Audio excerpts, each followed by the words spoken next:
Yo, pulled up to the set when I heard that brutal sound of the bass. Start to feel like I'm dreaming, man, should've seen that look on my face. But I'm so low-key, I'm an anonymous G that I left no trace. But when I step one foot in the room, I'ma set this pace. I feel like king of the hill and they're never gonna take my crown. That's the type of my sound, better rise up when I shut this down. I feel like king of the hill and they're never gonna take my crown. That's the type of my sound, better rise up when I shut this. Yeah. My God. Yeah. I feel like king of the hill when they're king of the hill. My God. Yeah, yeah.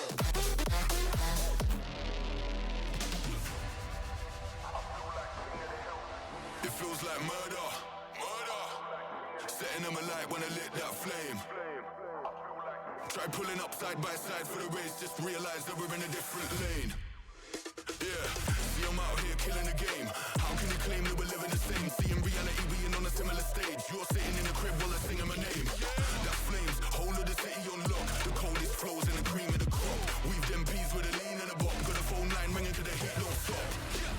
I feel like king of the hill when they're never gonna take my crown. That's the type of my sound, better rise up when I shut this down. I feel like king of the hill when they're never gonna take my crown. That's the type of my sound, better rise up when I shut this. Yeah. My God. Yeah.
Hello, thank you for joining us for a stream for charity for Feeding America for Thanksgiving.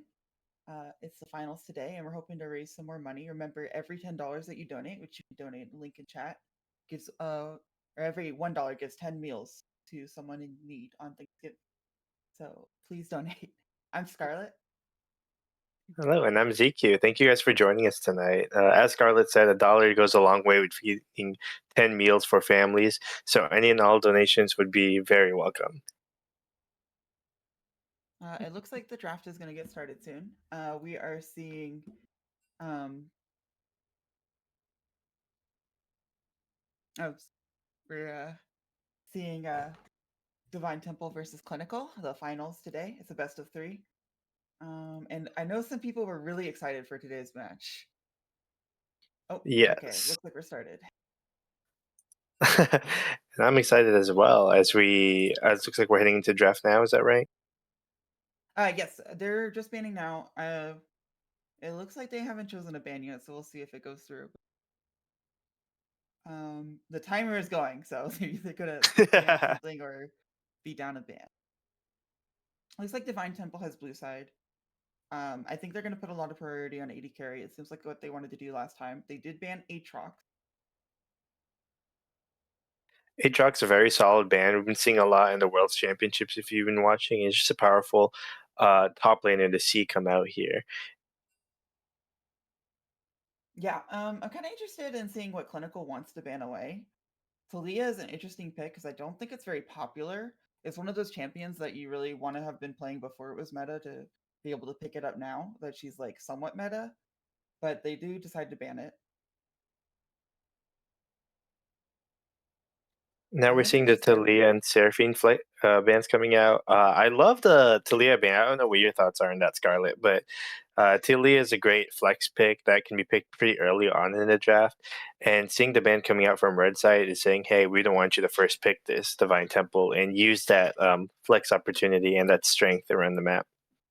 Yeah, I'm really interested to see why they picked to ban Seraphine. I don't know. It does seem like the support for clinical does play it, but I'm surprised that it's such a high priority ban for them. You usually don't see supports targeted like that, especially not one like Seraphine. I agree. There must be something that Divine Temple knows about the Seraphine that could cause them trouble, or maybe they just don't want to see it in the draft. I could see them setting up some sort of hard engage draft, and the Seraphine would be kind of a way to negate that. So maybe banning that away as they ban maybe, or as they pick a hard engage here like Jarvan or Mumu or something to that effect. And then Cassante ban is something that is very common at this level and at the elite level as well. But Oh I'm yeah. curious what they're going to first pick because I think they like to put priority on AD carry, but it can be kind of awkward to pick your AD carry first pick blue side. Ooh. I do So like the how flexible the Poppy is because it can play basically every role. yes, um, I would not like, even be surprised to see it mid lane. but the thing is that even though it's flexible, you kind of want to play it into specific comps, specifically one with dashes. I mean, it's hard to draft a team without dashes, but first picking it does make it more likely. And then we see a dash champion immediately. So Right, and that's a weird response to see from Clinical here, locking in that Xin Zhao immediately after seeing the Poppy. Perhaps they just want the 1v1 advantage coming through here with that Xin Zhao, just knowing that how much damage you can do in those 1v1s, but it is hard to find the engage with this Poppy selected on the blue side. yeah, it's really interesting because I feel like Zinzao is really far down on the jungle priority list. And yet, with barely any bans, just the Talia really, and Poppy gone, they pick Zinzao. The Zaya makes a lot more sense though. Right, Zaya a good overall safe pick. And Poppy, by the way, is Wishiwu, the top laner for Divine Temples. Kind of one of his stronger champions. So maybe that's what they're angling for. Maybe this is a fake out, not really a flex with the Poppy, but instead just going to go straight top lane. Yeah, but I feel like it's not very likely to be taken. So it's really interesting at first pick. But here's the priority on the AD carry, like I said before. Jinx and then Thresh to follow it up. Thresh is not that common. I feel like especially at this level, it can be really hard to play it into something like Zaya, but they seem to want to confident in it at least. Right, and I'm confused on the Thresh pairing with the Jinx as well, with the Jinx wanting to focus a lot on this scaling to kind of like game, becoming the monster she is. Thresh can help facilitate her in that kind of manner, but the pairing isn't the most typical. Not that I've seen, at least. Okay, so you're probably going to see jungle bans here for clinical if they also have the read that the Poppy is top lane. You could see some mid lane bans as well, but having that disparity of having your jungler picked and them not having it, it just depends on what they want to force out from Divine Temple.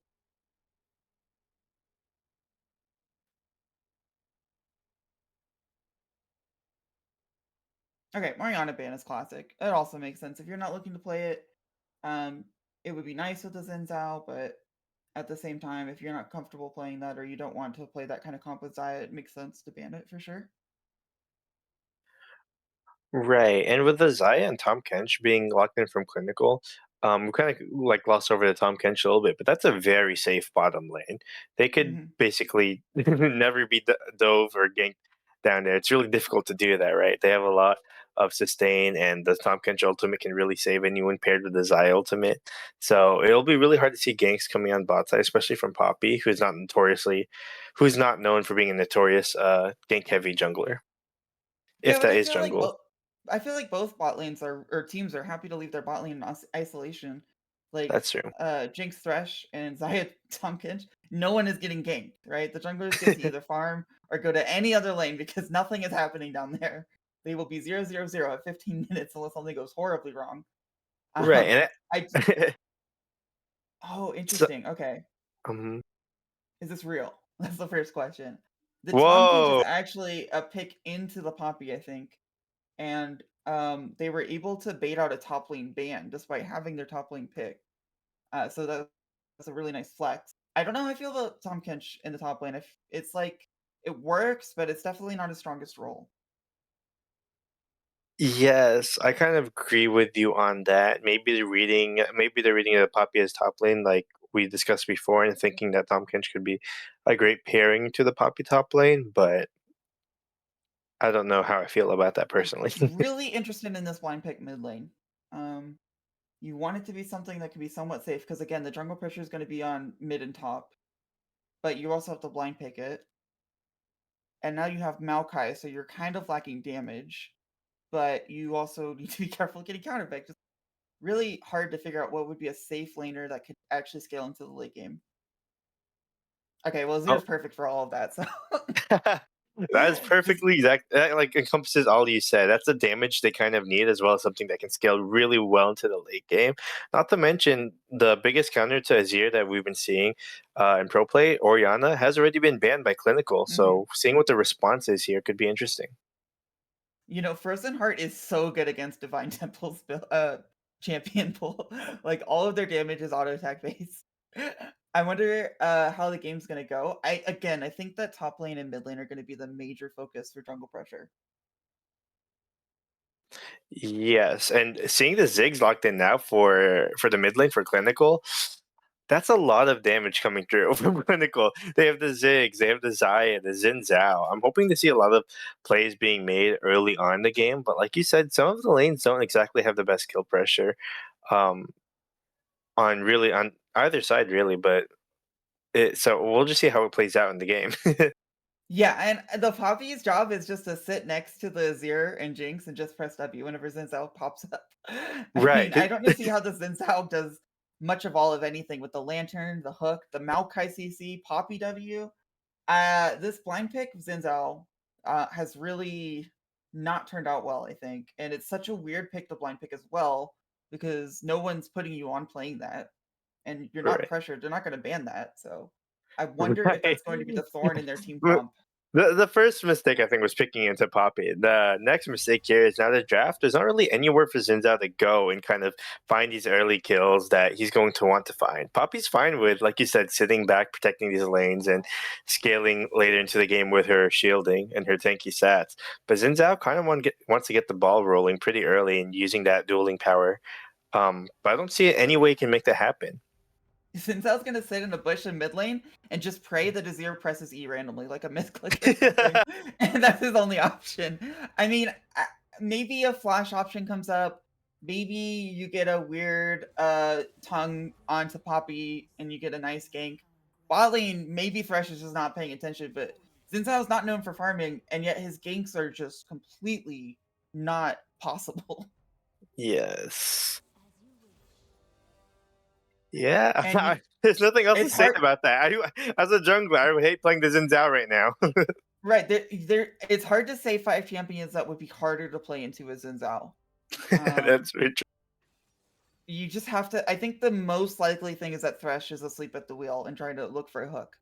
But even then, I mean, you have to get Jinx's flash, you have to get Thresh's flash because Thresh can always flash the Lantern. Ziggs is going to at least pressure the Azir early, so maybe you could set up a dive. Maybe. Um, and not Poppy, Maokai is going to be very happy to just either gank mid or just, well, I mean, he's not really happy at farming either, but it's a little bit better than Zen Zhao's predicament.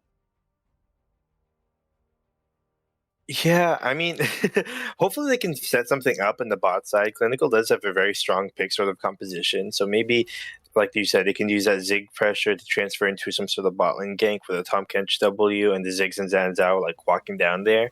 But with the Thresh, it's a little difficult to do along with the Maokai if the Maokai is playing right and is able to get the ultimates off, protect the bot lane with the saplings, the warding. Jinx is a mostly immobile champion. We'll see if she takes Ghost or Cleanse along with her flash. But really, I think that's the play I want to see Clinical go for in this game.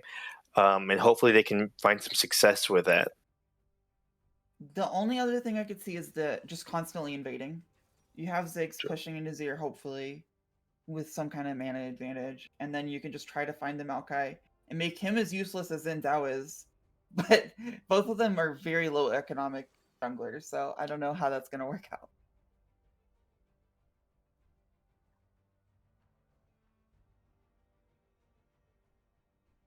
I think we're just about to start the waiting period for the game. Everything seems to be going well. Do you have any predictions before we head off into our waiting period? I said before the bot lane was going to be 0-0-0, but the Renata changes that. And I think that really this game is going to come down to if the Xin Zhao can have any kind of impact early, and then late game it's going to be very, very tight on the. I mean, like if you look at these team fights, it's going to fall down to a few key ultimates. Can Azir find the R that he needs? Can Ziggs find the poke? Can Poppy stop the Zen Zhao? But it's like these are all things that are very high skill. It's not like a Malphite R where you just press R and then everything's good. You know, the Renata ult is not easy to hit, but if it hits, it can win the game by itself. So I think you're going to be looking for one or two key impactful plays that will basically decide the game. I agree, and that's kind of like Clinical's win condition, right? My prediction is Divine Temple might take this first game simply off the ease of their ability to play this composition. Like you said, Poppy, Maokai, these aren't exactly mechanically difficult champions. Sure, you have the Thresh and Azir, but if you're playing them at the very basic level, just hitting the hooks are right in front of you, peeling for this Jinx, and laying down the poke as Azir, you're going to be absolutely fine as Divine Temple to basically do nothing and scale into the late game. Mm-hmm. Yeah, absolutely. All right. One last reminder to donate anytime using the link in chat. We will be trying to keep up with donations and stuff. And we are about to start the waiting period for the gameplay.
Je n'ai jamais poursuivi la gloire et la céleste les mémoires des sons et chansons. Moi j'aime les mots subtils, légers et gentils, comme des bulles de savon. J'aime les voir se prendre et se lire et traîner, voler sur le ciel. Sur le ciel bleu, vibrer subtilement et se briser. Je n'ai jamais poursuivi la gloire.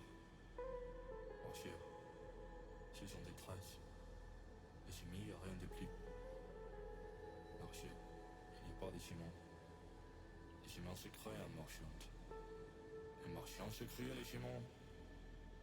Et tournant les yeux des yeux, on voit les sentiers qui jamais ne doivent de nouveau être foulés.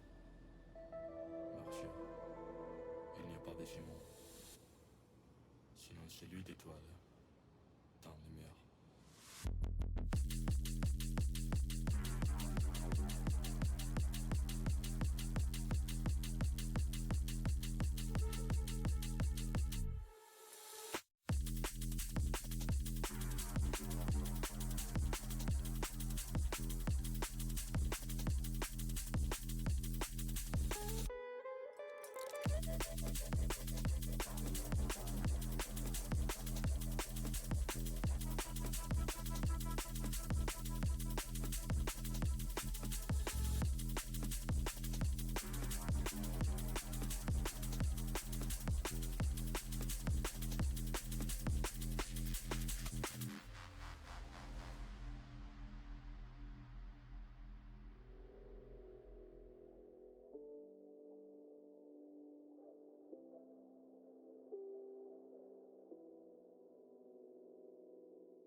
I'm fighting inside.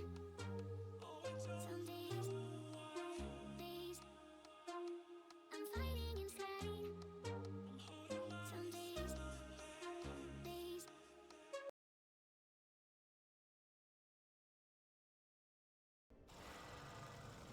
Hello, welcome to the first game of Divine Temple versus Clinical.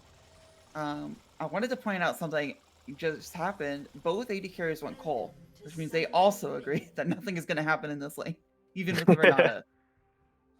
That's just them farming. And both of them also went to with the exhaust angle, seeing the CC on both sides and just saying, nope, let's stay out of that. Both 5-point, they're staring at each other, but they don't know it yet. Sweeper for Zhao is kind of interesting, though. Right.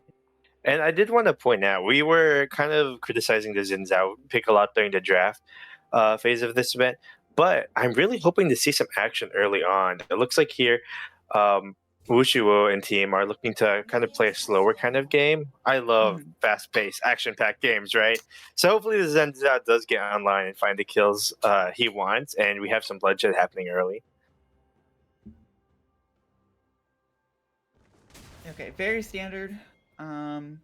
Opposite side starts though, which is interesting. I don't know if the Xin Zhao is going to try to gank before the lantern is up, or if he's trying to invade or something. It is interesting to note though that Xayah and Renata will be late to lane. It looks like bot lane for blue side is also delayed because they're fake leashing, so it's not actually going to be that big of a deal. But it definitely could have been a much better push for level 2 if they didn't have to leash. Yeah, as you can see, giving Thresh level 2 before Renata is really awkward for them. And it means that Xin Zhao has no chance of invading if that was his plan. But it does mean that they have a chance of going for a gank. Right, that's what we're going to have our eyes on next couple seconds here. Whether or not Xin Zhao goes for this bot lane on this pushing waves and looks for a gank, it's a little hard unless unless Renata and Zai hit level 2, but it is a possibility. It looks like they're... Oh, that flash is so big. But they are crashing on wave 2, so that's good for Clinical. But I don't think that Xin Zhao's pathing towards there, so... He's going for a full clear on Xin Zhao into a Poppy that he probably can't gank. Right, and his idea may be just to cover the gank from Maokai on the top side here, not knowing that Maokai is already on the bottom side. So I could see where his idea is, but covering that gank isn't really going to get you the lead you kind of want as Xin Zhao in this early game. Luckily for him, Maokai can't really dive because Renata will make that almost an impossible situation. So I think they're just going to trade having full clears, but full clear on Maokai seems a little bit more impactful. I don't know, both of them are very low economic junglers. And Renata here is flashless, so we'll see if Maokai decides to capitalize this either now or next couple. Oh. Just a little body slam there by Poppy. Okay, Zen is looking for possibly a dive. He just showed though with the vision point clear. I don't know if he's just trying to figure out second spawns and just get crab. Okay, that is what he's doing. Okay. Nothing too exciting, just getting crab. Right, and I think my original theory was correct. Xin Zhao moved immediately from his red buff into this river to kind of secure and make sure Tahm Kench wasn't getting ganked by this Maokai here. Now, we know, of course, with our unlimited vision, the Maokai's in the bot side, but either this is a huge play. This Renata's dead, absolutely. The W is gonna delay it, but it doesn't matter. No W even comes out. And that is really, really bad for red side. Like, having that Jinx get first blood, although this play might find Maokai dead. Yeah, he's a little overextended, but Azir gets to push in at least. But I don't imagine this Maokai... Oh, never mind. Thanks for playing. Thresh just throws the lantern and the play is over, and there was never really any danger the whole time for Maokai. This punishes Ziggs so much. Like, he gets to go back, get a tier, maybe, teleports in. Azir gets the nice crash, gets to walk back slowly into lane instead of teleporting, gets a lot more gold spent. I think that that's going to impact... That play alone is going to impact the mid lane a lot. Yes, and now we have the wave coming down, pushing down here for Yes Parade and Prince Momo, but no Maokai gank coming in as Tornalism. The Xin Zhao is actually going to look for something here to a lane gank. I don't know how I feel about this lane gank, because you're going to be pretty deep, and Xin Zhao is not bot. So you're just... Oh, but the hook... Wait. They're so mad that that hook missed. They're so mad. Like, please hook me. Like, Renata would have flashed into it if possible. The hard thing about this lane gank, though, is they both have flashes. Tonic, Shadow Mid have flashes. There's a cleanse on either side. Lane is still pushing out. And the Xayah Yespray is pushing it out. So it's so hard for it to happen. Oh, man. The situation would have been so much better just seconds after the recall. That always happens as a jungler. Right. I don't know. It doesn't seem like Tornalian's kind of synced with his the mid lane impact. Azir's level 6 because of the play that they tried to get onto Maokai, and the gank comes in at the perfect time. And they not only get the flash, they also get the kill, and they even give it over to Azir. And that's purely, I mean, not purely, of course, but that has a lot to do with the play attempt on Maokai earlier. Right, Ziggs gave up so much XP and so much of his tempo walking down to that bot lane looking for Maokai and just lost so much. In return, that's what happens. Azir punishes you for that. Hit 6 while you're still 5, uses the wave, and the Maokai just roaming up there. And that's such a strong combo. It was amazing timing for the Maokai to be there, right as the Azir heads level 6 to level 5, for sure. Right, and I don't think that was on accident. I think that was planned, you know? I think Maokai kind of just walked up there knowing that, hey, there's a play that is possible here. This lane is pushing out. Maybe we can do something. I like how top lane has just Doran shields in inventory. Nothing is going to happen up there. They're just going to stare at each other, make some trades that look nice, but That's what we said about bot lane too. Nothing to happen in True, bot lane. true. And then Thresh lands hook after hook and gets the kill on Renata, so that was great for them. So Interesting to see a little bit of a tempo misplay by Jinx, giving up half a wave and a plate, despite being very ahead. I'm not sure what led up to that, but it does mean that Zin's going to go for this dragon. I don't know if that's going to be very effective. If Thresh has any idea about this, the item difference between Jinx and Xayah is really going to show. But it doesn't look they have any idea, so. right, it looks like Zinx and oh, I'm sorry. What's her name? Jesper and Prince Momo are trying to push this bot lane in, and they have no mid pressure, so they're just gonna get this dragon for free. There's not really kind of any threat to them at the moment, as is here, and Maokai Kavana walks down and spots a dragon take now. Yeah, but it's too late, right? They get the dragon. Azir doesn't have ult. Or no, he does, but he's not going to be able to go in on anything. They're going to be able to... Ooh, unless Thresh hits a flash here. Oh, they don't even... Okay, they're actually trying to get around.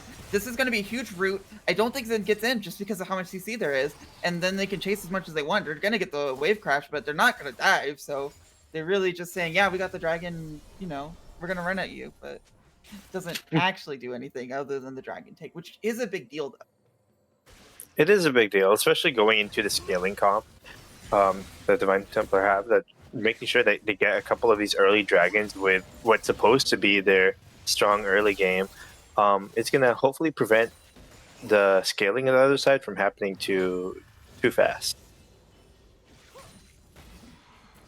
Yeah, I wonder, neither team seems to really want to put any resources into the into the Herald.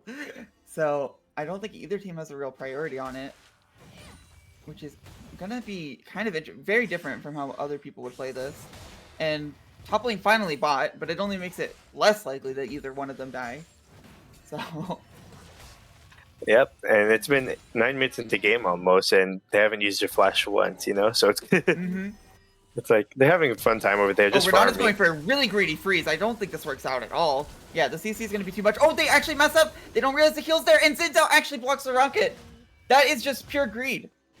From both sides, really. The freeze was incredibly greedy, and then walking away, clicking back whenever the Renata's low, oh my, and the hook means it doesn't even... Okay, I lied. Renata is going to just make it so that way this stops. I don't think Xayah wants to commit to this, especially with the threshold. Zinzao maybe could look for something, but the play is going to be really big. Actually, the play isn't coming out because Thresh is just dipping. So that means Jinx is super dead here. I think maybe the Horagnes are getting too because Thresh decided that he felt bad about leaving her. But it doesn't matter because now she's dead too. And then Zir coming in, the Maokai ult's not going to... Oh, the Maokai ult just barely clips. The cleanse is so late because no one expected that to hit. But she flashes out and it's okay. What a crazy turn of events. It was very roller coaster right there. The Renata just being like, I don't care. I'm going to freeze this. Thresh being like, no. But then accepting that Xayah was going to get the kill, but the heal goes off. And then Renata backs in their face like, well, guess what? I got the freeze. I don't care. Thresh hooks her. I mean, I don't even remember the rest of the play. Zinzao comes down. Thresh runs away with no lantern, so Jinx gets totally captured on. And then Thresh is like, wait, I'm going to help her. Too late. Dies as well. And then the Azir and Maokai come down and get the sums from Xayah, so... And my apologies to Prince Momo. I did not understand your game on this Renata. That was...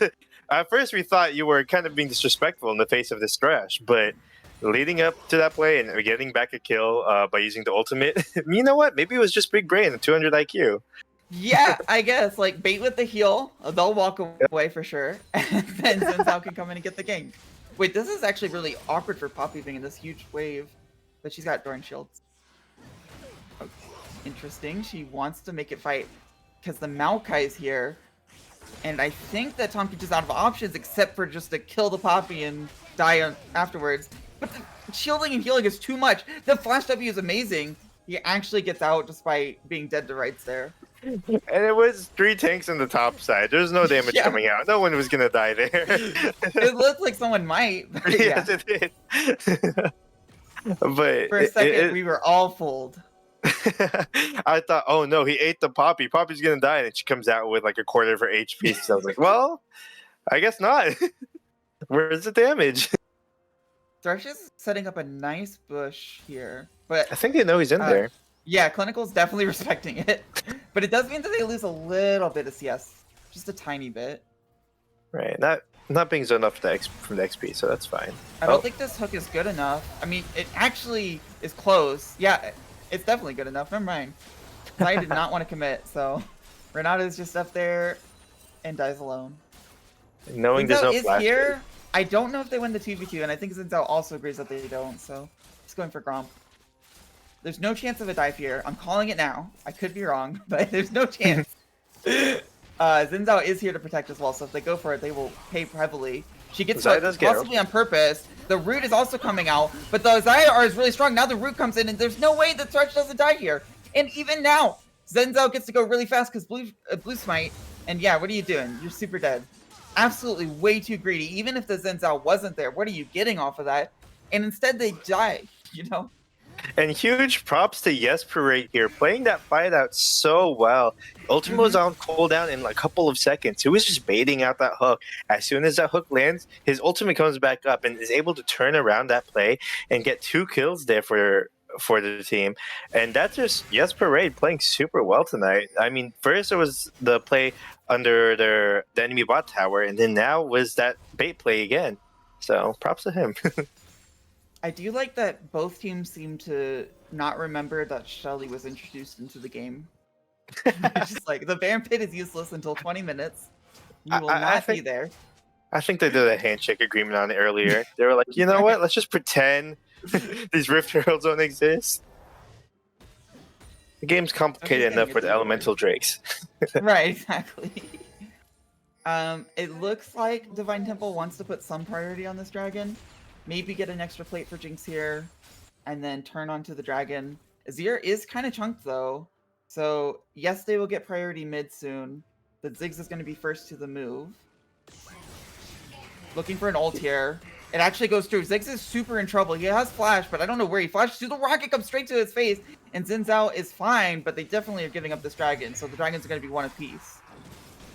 And that was just fast beyond light, walking on so many wards. You can see the vision highlighted. Is pink ward in that pixel brush. Actually contesting this. Xin Zhao is a really good position, but again, this is down 1.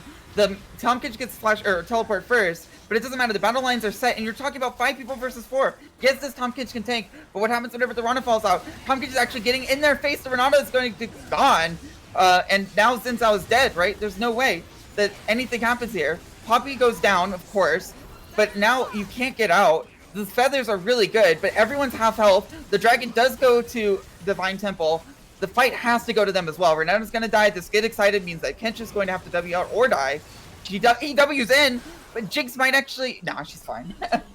So you get the dragon. You get 4 kills. 3 kills, sorry. You can't imagine that...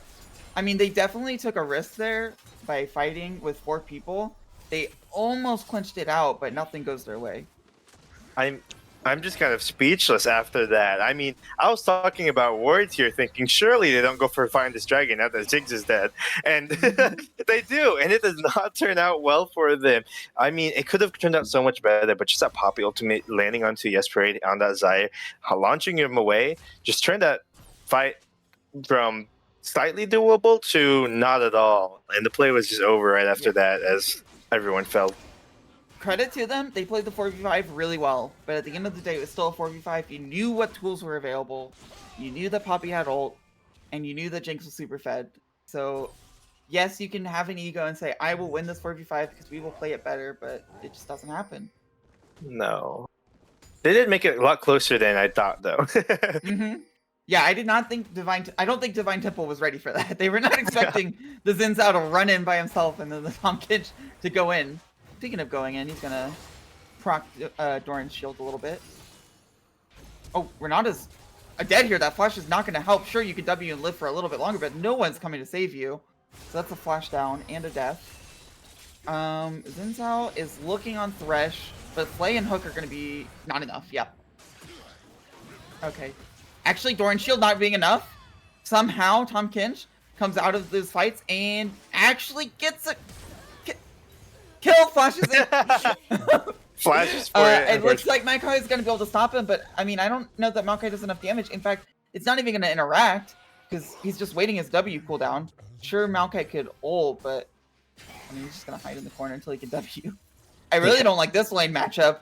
Saya just goes to half for even looking at Azir.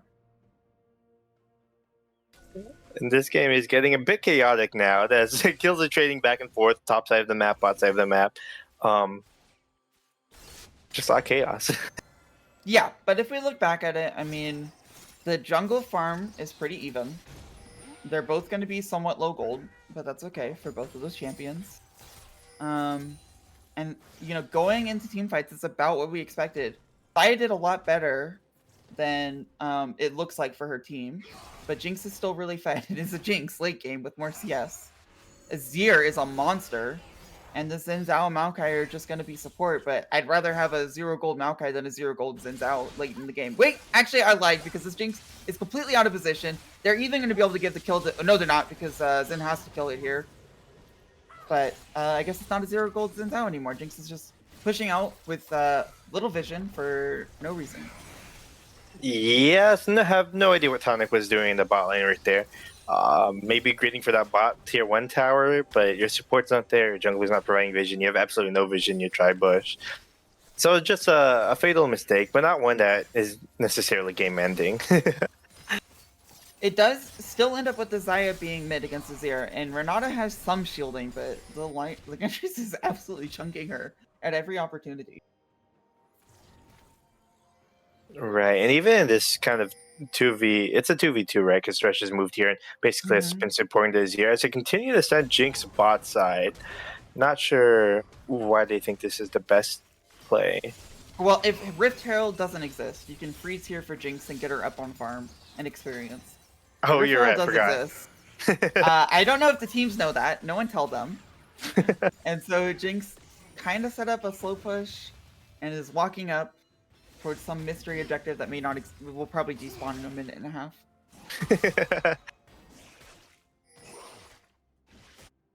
Yep. Oh, wait. Oh, a jungler started it! The Rift Herald has been attacked. They're teleporting the Azir in, but Maokai is walking towards the dragon. So I think, actually, Clinical has broken the handshake agreement and gets an objective all nice for themselves. Wow, and that's just rude of them to break that gentleman's agreement. Right. They're not supposed to be Rift Heralds in this game. Divine Temple has no words to find out about this betrayal. Did it just... the hourglass went away. No, he's... Okay, he got it, that's why. It just doesn't say whenever he picks it up, I see. Azir might look for an R, but it would be really greedy. Now, Dragon's of course, not coming up. Right. Clinical made the conscious choice to go for Rift Herald instead of Dragon. However, last time they won a fight with it, yeah, because Xin Zhao's going in. Azir has ult, but he's gonna lose all his summons. He actually dies in a position where he had no business dying. That means this Dragon take is going to cost them at least a turret. They're just gonna get another Shelly charge. It's not a big deal. But if I am Divine Temple, I'm not really happy trading a Dragon and a shutdown. Sorry, trading a tower and a shutdown for just a Cloud Drake. Right, and I wonder why I didn't see the Azir shuffle coming out there. I don't know if it was canceled by Xin Zhao in some way, maybe in the knockup. But Azir's shuffle didn't come out, so he had to flash and throw his ulti. But that wasn't enough to close the distance that he thought he should have been able to close. Like Azir should have been able to play that safe, but his shuffle just never came out, and it might have been because of the Azir knockup. The Xin Zhao knockup. I will say one thing: Xin Zhao is known for his early game ganks, but if people are not respecting him in the mid to late game, he certainly does very well. If Jinx is going to walk up or Azir doesn't properly utilize his E, and they're just split, I mean, sure, you can get late game kills that normally wouldn't happen. Right. So seeing the mistakes made kind of on both sides here, I think the game can still go quite either way. And you see the gold lead kind of basically non-existent at the moment. 34k or 34k, which should have been a commanding lead here for Wishy Woo and his team. So no, yeah, I expect that this game will basically go down to if Xin Zhao can get picks and if Azir gets an amazing ultimate or Renata is just able to lay the pain.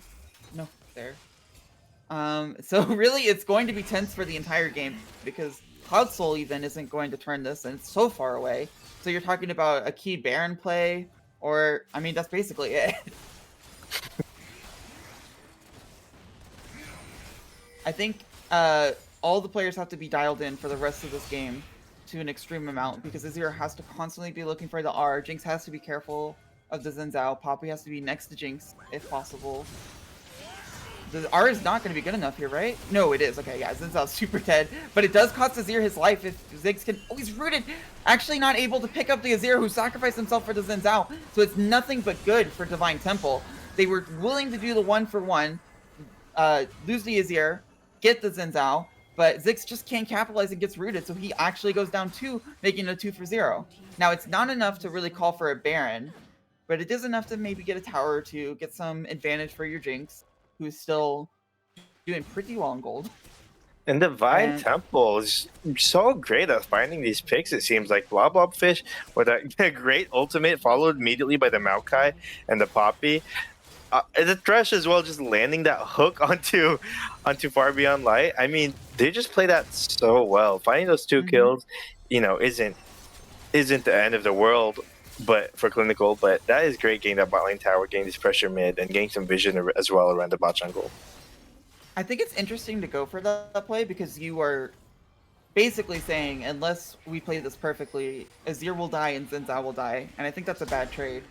But they were able to capitalize and make the Ziggs not actually do enough damage, and then kill him too. So it's like in a strategy game, you don't go for that, but in a game where you can just have faster fingers, it's totally fine. Yep, pure mechanics right there.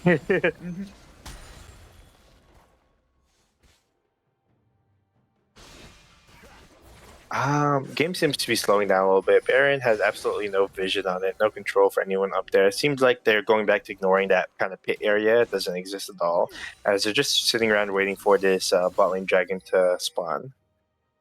In a game like this, you really feel like the 2 things that are going to end the game are Baron and Soul. I just don't buy it for Cloud Soul. I think that this game is going to be tense until that Baron's taken, and even past that possibly. Because even if you're able to get 4 dragons here for Divine Temple, you'll be able to get more picks maybe, but there's still the chance of a Renata ult or a Xin Zhao getting a pick that will still exist even through the Cloud Soul. That's true, and something I don't think we've talked about yet is this Cloud Soul giving so much movement speed to both these teams.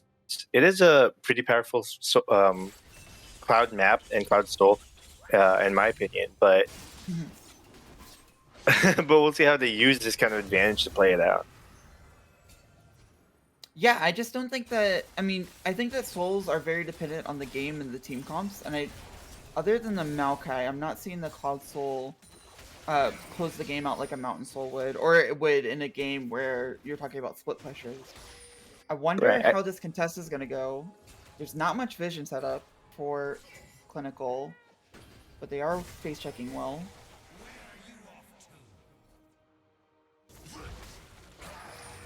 Oh, the teleport is just blatantly in the face of Tahm Kench. This could be a kill.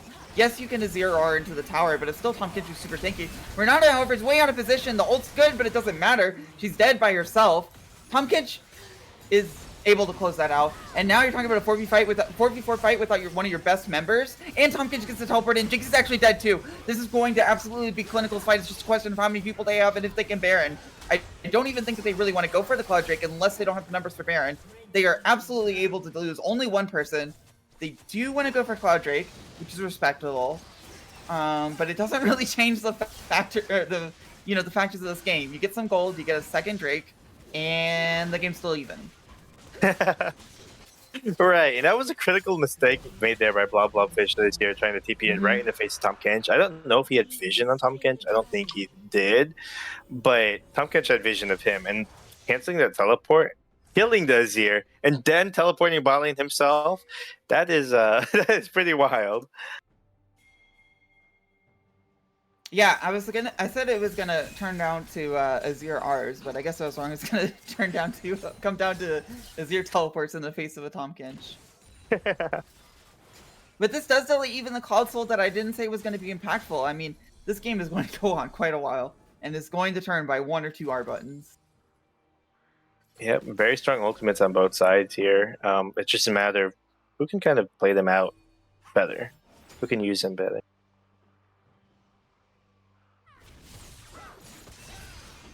Yeah, It turns out that Zaya is doing really well for herself. I thought this Jinx was going to go absolutely out of control, but Zaya doesn't do that badly late game, and they're pretty close in gold. Things seem to be getting pretty serious now as both teams are starting to get vision on this Baron, not pretending it doesn't exist anymore, and looking to play around the top side around it, maybe dreading it a bit. Yeah, both teams have amazing wave clear. You've got Jinx and you got Ziggs, so and Azir. So again, it's really good. Wait, actually, Thresh has to flash out. Not the most impactful flash, but still very good to get. He has Hex Slash, so you know, just slightly downgraded. But it certainly won't help you Lantern. The hook is going to be too good though. Tomkins is not this tanky. They absolutely have to give up everything here. The Renata ult's just not going to really do anything. In fact, Zin's also caught.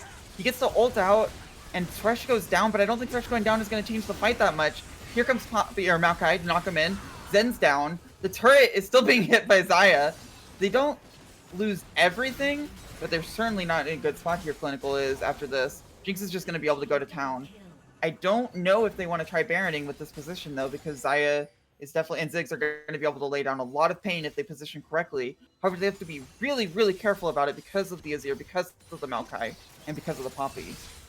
Right. They are and starting to ban. Ziggs has no ultimate. They don't feel like it seems that they can stop this Baron temp or even steal it. So just gonna go ahead and defend the mid tower. But amazing pick on this Tom Kench. He kind of just walks into 4 people, not expecting all that damage coming down. So it's great to see that they were able to jump on that quickly and punish this Tom Kench and kind of kill him.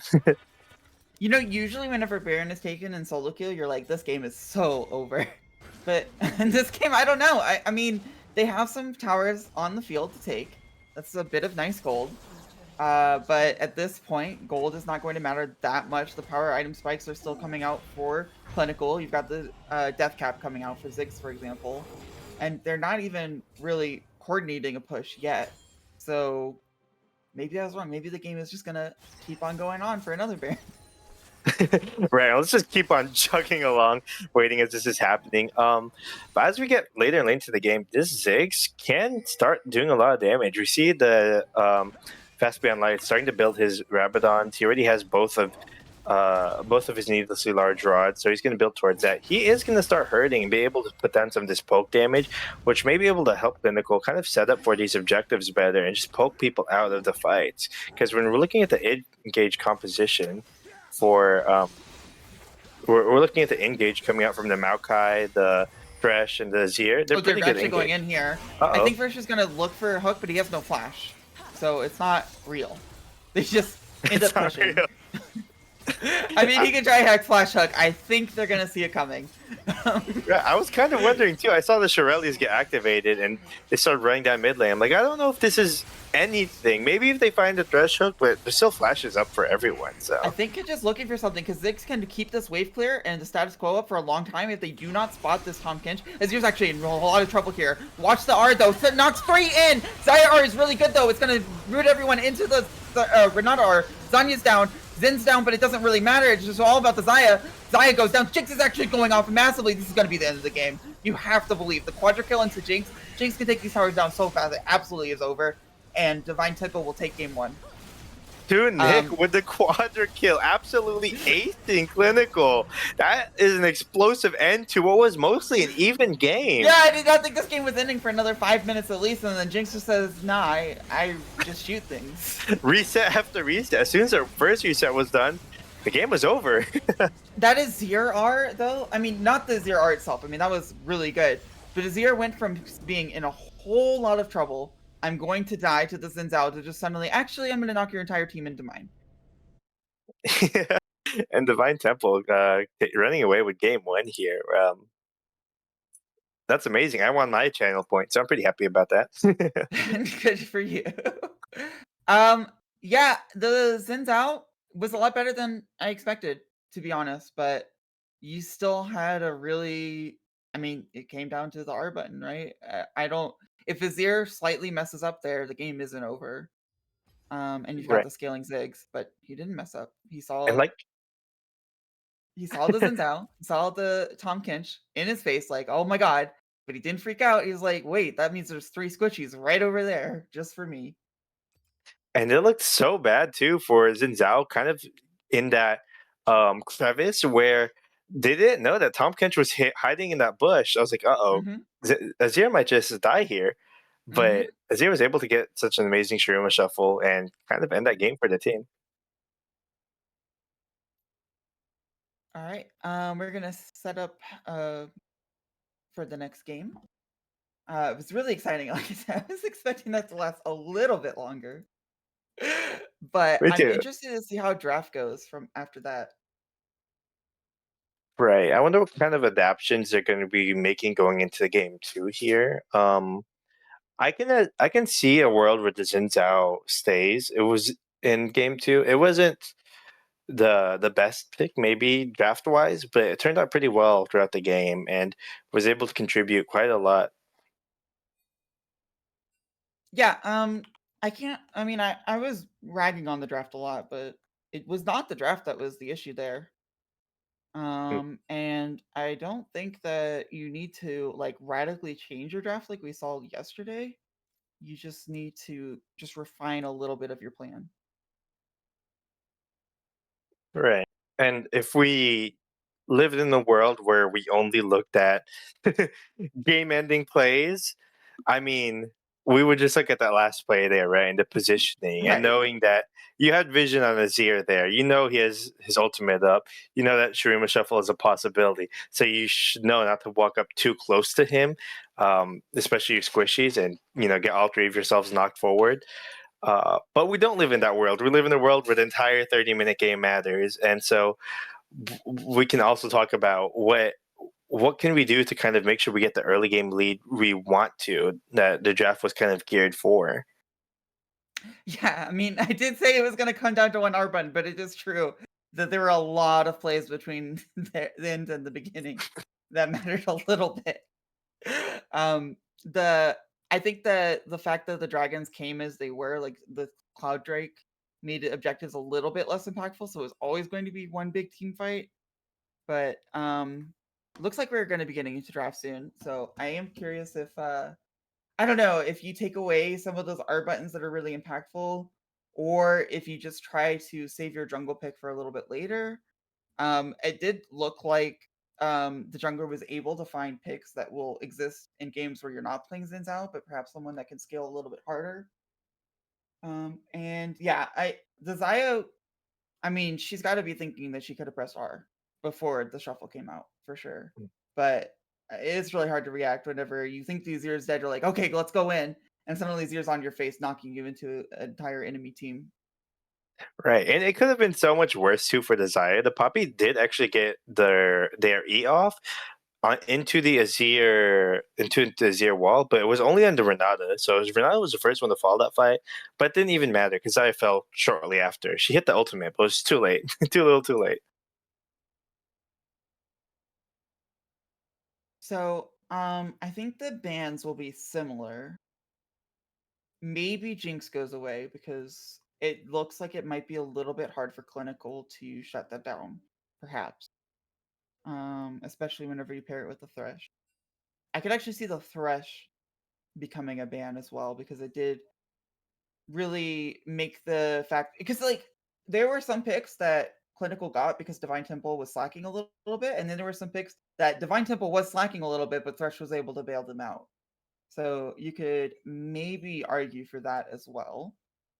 Right. I think top lane matchup is a little interesting. I mean, the Tompkins performed exactly as he needed to, but you also might want someone that's a little bit more impactful.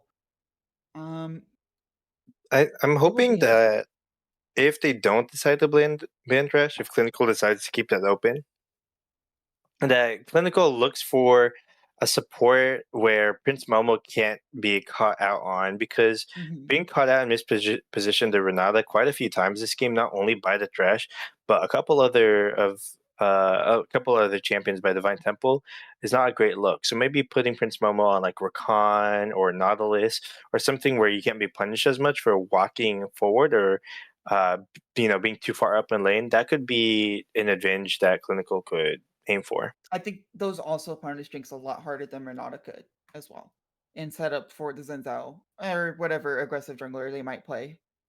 So I could see the support pick changing as well. It is kind of interesting to think because I thought the support was Tom Kinch, so it didn't really update like, oh yeah, they're playing Renata support, but it did perform extremely different from how a Tom Kinch support would have. Right. And like a Tom Kench support would have been able to kind of walk away from some of those hooks or even turn those hooks around.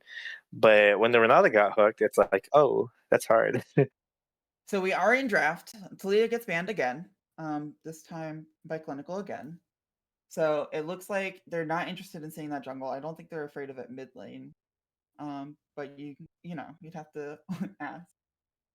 Aatrox banned, yes, classic. I don't know if we're gonna see different bans. This would be where it would happen. There's the Thresh ban. I think that makes a lot of sense. But I'm curious if they allow the Jinx to go through. There's been a lot of talk about Divine Temple's AD carry Tonic, playing a lot of Aphelios. So it could be that they're too scared of the Aphelios. They are banning it. But that Yep. means that you either pick the Jinx here or just accept that you're going to have to shut it down. The Ivern ban is very interesting in this meta. I don't think anyone is playing that anymore. Not because he's bad, but because people only wanted to play Ivern when he's super broken, because otherwise it's just not a fun champion to play. They do pick the No. Jinx away. So I'm curious where Tonic goes away from his first two AD carries. Yesterday, I believe he played I can't remember who he played, but it'll be interesting to see what will be the third pick for him. Right. And you called the Jinx lock in after banning the failures here, saying maybe we just try to Jinx it. And Divine Temple responds with a Kaisa. Mm-hmm. Kai'Sa's a little bit different than Jinx, though. Jinx is like somewhat bad early game. Kai'Sa gets a lot worse. Gets punished more by engaged supports and engaged junglers early game, and just doesn't quite have the pushing power that Jinx has. So it's a little bit harder to play around that. What if they're going to pick the Xin Zhao here? I didn't think so. Blitzcrank being locked in instead, which Oh wait, sorry, it Divine was love that. Clinical that's playing Xin Zhao, but Blitzcrank is really interesting. Completely, actually, I was just realizing it doesn't show this on the draft, but they switched their jungler out for Pharma. Now I haven't watched Pharma as much, but I doubt that they are going to play Xin Zhao. It looks like they play a lot of Ivern. That explains a lot about the draft that we are currently watching. Mordekaiser pick whenever Poppy's open is also very sorry, Poppy is I'm getting confused by the size. Mordekaiser pick blind is very interesting. You don't think that it would take a ban, so you are just accepting that it's a blind pick just to hide your other picks, basically. Right, and I wonder if this Mordecai is just kind of threatening the Kaisa, saying, you don't want to press R and dive into these fights, otherwise I'll just ult you. But I don't see that being kind of a strong contention, strong reason for why you would blind pick this Mordekaiser. Cassante was open, so even though Poppy was open, I mean, Cassante's too broken, right? There's no dashes really. Yeah, I'll play Cassante. Yeah, so expect to see that matchup be a little bit more explosive than last game's. I don't know if it's going to result in a death per se, but I do think the champions will be slightly more impactful in team fights as well. It's definitely a lot more aggressive in the top side, I believe. So we might see a lot more bloodshed. I mean, last game was pretty bloody. Those were kind of two tanks in top lane, with Maokai coming up there as well sometimes. So might be a bit more action going into the second game. I like the bans on the aggressive junglers here, or at least on the Jarvan. Yes, the jungler is not going to play Xin Zhao again, but you know that Kai'Sa Blitzcrank is a lot more vulnerable than Jinx Thresh. So taking out some of those junglers that gank early, like Jarvan and Maokai, really helps the Kai'Sa scale.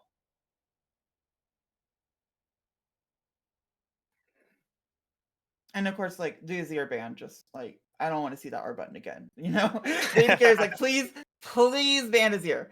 Please, I will do anything. And they follow through for him. Please ban is here. Please ban Oriana. Now that's two huge ultimates taken off the table that Clinical does not need to worry about. But Jinx still struggles into the Blitzcrank, I think. And before she gets excited, that hook is going to be a menace. and Braum can help a lot with that. But with the way that Jinx was playing, or with the way that these fights might turn out, I can imagine the hook being very dangerous as well. I mean, it always is, but in this game, especially with your immobile Jinx carry. Viego is locked in. I love this champion. A lot of great possession. If his Jinx gets ahead later into the game and Viego possesses that soul, he's going to do some serious damage. And hopefully we get to see something like that. What's interesting about Viego is that it heavily relies on a reset, and Blitzcrank is happy to serve up a reset for you. That first kill, Right. just like for Jinx, is so impactful, and Blitzcrank is ready to get you something to eat. And I'm excited for these drafts. This isn't, oh, we're going to play late and scale. We're seeing a lot more action-packed drafts. Blitzcrank, Kai'Sa, Viego kind of roaming around the map, getting these resets, getting these kills down. And the opposite side as well for Clinical, we have the Tristana being locked in now. And Tristana, sure, you can kind of farm and play it safe, but ideally you want to push these waves in and kind of look for these ganks roaming bot side. So I'm really curious hopefully, what Pharma's going to play. yes. That is very interesting. Is that Mordekaiser jungle? I think so. I It love makes the blind pick make a lot more sense. I don't know if that's what you want to play into Cassante. That's the only thing that's making me think it could be set jungle, but I think it is Mordekaiser jungle. Mordekaiser jungle is kind of sleeper OP, or at least it was a Mhm. couple patches ago. I think it is pretty strong at the moment still, just with the clear speed being surprisingly fast and the ability to hit Wow. level 6 pretty quickly. So Right. 2 of the champions on Divine Temple are ranged, but make no mistake, they're basically melee champions plus. Rise and Kaisa love to be in the face of the opponents and be right next to them, which Blitzcrank brings the opponents to you. But if you can't get close to Tristana or to Jinx, you're going to be in a lot of trouble. And there's a lot of range going on with Tristana and Jinx, two marksmen into this comp where you're pretty much all melee range. I mean, Kaisa and Rise aren't melee, but the range is so short, they may nearly as well be. Yeah, and you don't. I mean, Blitzcrank is their only way to get onto someone, right? Like, I guess Viego could flash W. Mhm. Cassante has some tools, but they really are relying on this hook. They don't have any kind of like. I mean, I guess the Kaisa W, and then no, it's very dangerous for them. They have to use their flash buttons and melee down people, get the resets. I guess they could be all melee, hook the Jinx killer, and then they've got a ranged character. So there you Mhm. go. That that's true, but I we don't talked know. about the Braum before. Tristana has the leap away, not too worried about the Blitzcrank. And if you pull the wrong target, the Mordekaiser or the set, they might just ult your ADC and you might have just entered them. I don't think Kaisa's build has any room for QSS because of how restrictive it is on meeting the criteria for evolves. Might definitely see a cleanse though, and I believe cleanse can help with that. Yeah, I could see that. I don't think it takes away Mordekaiser ult because it's special. I could be wrong though. You do want the cleanse for the Braum still, but otherwise, I'm not sure. I think that she still wants to go with something short range like heal, exhaust, or ignite. I know ignite is a little weird, but whenever you're talking about trying to get a reset for Viego, it can do work if Blitzcrank doesn't want to run it. I think it's still exhaust though. We're logging in now into this game. Who are you favoring with this draft? From the game, it looks like the teams are pretty evenly matched when it comes to laning phase. I don't know the new jungler Pharma for clinical, but I want to say that they have outdrafted Divine Temple unless things go very wrong by a Blitzcrank queue. So I think that clinical is favored, but if they make any positioning mistakes, if Tristana or Jinx gets hooked, it can change in a moment. I agree, and I think that's why I'm rooting for Divine Temple here. They have such a fun composition to look out for. I love seeing the Viego get these resets and Blitzcrank landing these crazy hooks. So I'm hoping Divine Temple are able to find an early lead throughout this and through creative gank angles, not only by the Viego but by Blitzcrank as well. I want to see Rise ultimates going everywhere around the map, and I just want to see kind of a fun game play out where Divine Temple look for these creative angles to get onto these Jinx and Tristana and uh, and get the leads that they need to win this game, the resets they need. Okay. I think we're gonna go to break while we wait for the game to load up. Soul Keepers on the other side, by the way, the team that I said would improve a lot. They did win game 1 against I remember Brad Gaming. So Brad Bolster Gaming, BBG. So after the break, we'll see how this one goes out. I'm hoping for a game 3, and I really think it's possible with this draft. And we'll see you then.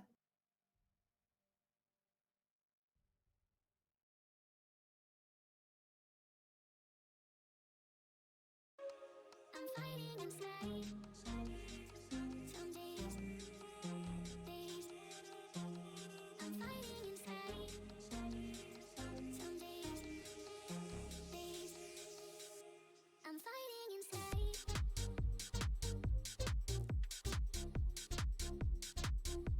fighting inside.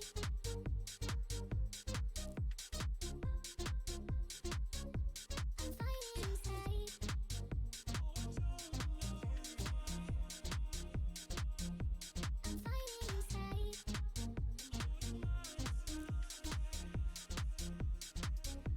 I'm fighting inside. Some days, I'm fighting inside. Some days, I'm fighting inside. Some days,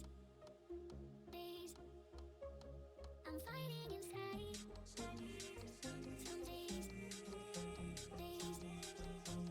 I'm fighting inside. I'm fighting inside. I'm fighting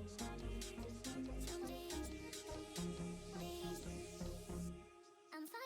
I'm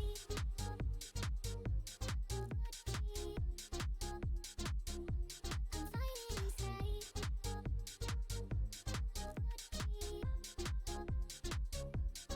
fighting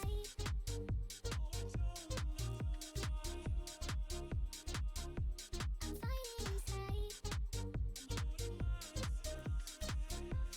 I'm fighting inside. I'm fighting inside. Get NFL.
All right, so we got a nice game here. I bet they're gonna both 5-point again, but Blitzcrank. What am I kidding? Blitzcrank's gonna go in, right?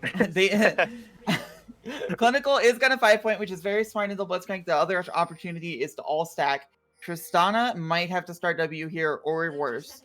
She's not paying attention. Tristana, wake up! She does have to start W and uses flash. It's actually both. It's so disastrous for Tristana. I think that Viego's going to be paying a nice little visit to Tristana there off of that. Right. Starting W on Tristana is not a fun first ability to start. Paired with the flash missing, that leaves her very vulnerable for the first 5 minutes into this game.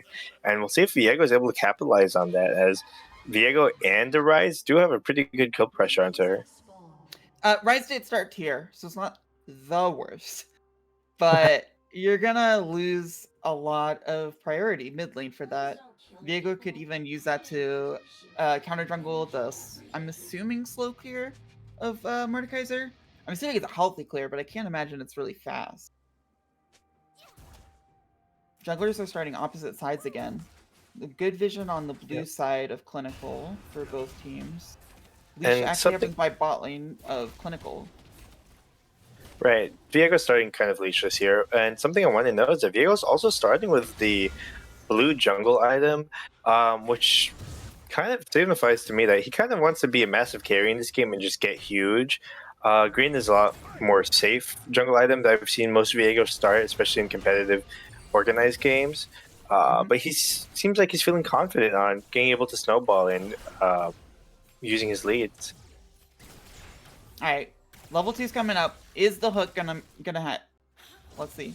They're both aware of it, but they're not too aware of it because I think this. Oh, he's just. Oh, the holding of it is so long. Bloom is just absolutely dead. Oh, because. Oh wait, he lives. Ignite. Okay, he actually lives. He lives like, no with sweat. like 50 Principal was health. fine. It's like, this is why I locked in the Braum over the Renata. But that's just a very foreseeable mistake. You see that you're losing the level 2. You're not going to be able to dodge the hook unless you flash. So he tried his best. I mean, there was a lot of dodging going on. Wait, here comes the second hook of the lane. Oh, maybe?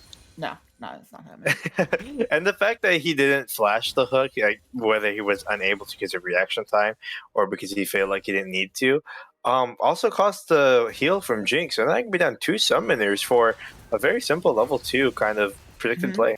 Tristana going aggressive despite being behind early, but she does have the W out. This here kind of punish for Rise, but not in any way that's actually substantial. Perhaps it means Viego can't gank mid because Rise is so low on mana and health because of that trade. But very aggressive for Tristana that, by all accounts, should not have been able to be as aggressive. Braum is just going to walk out. The root is actually not going to matter.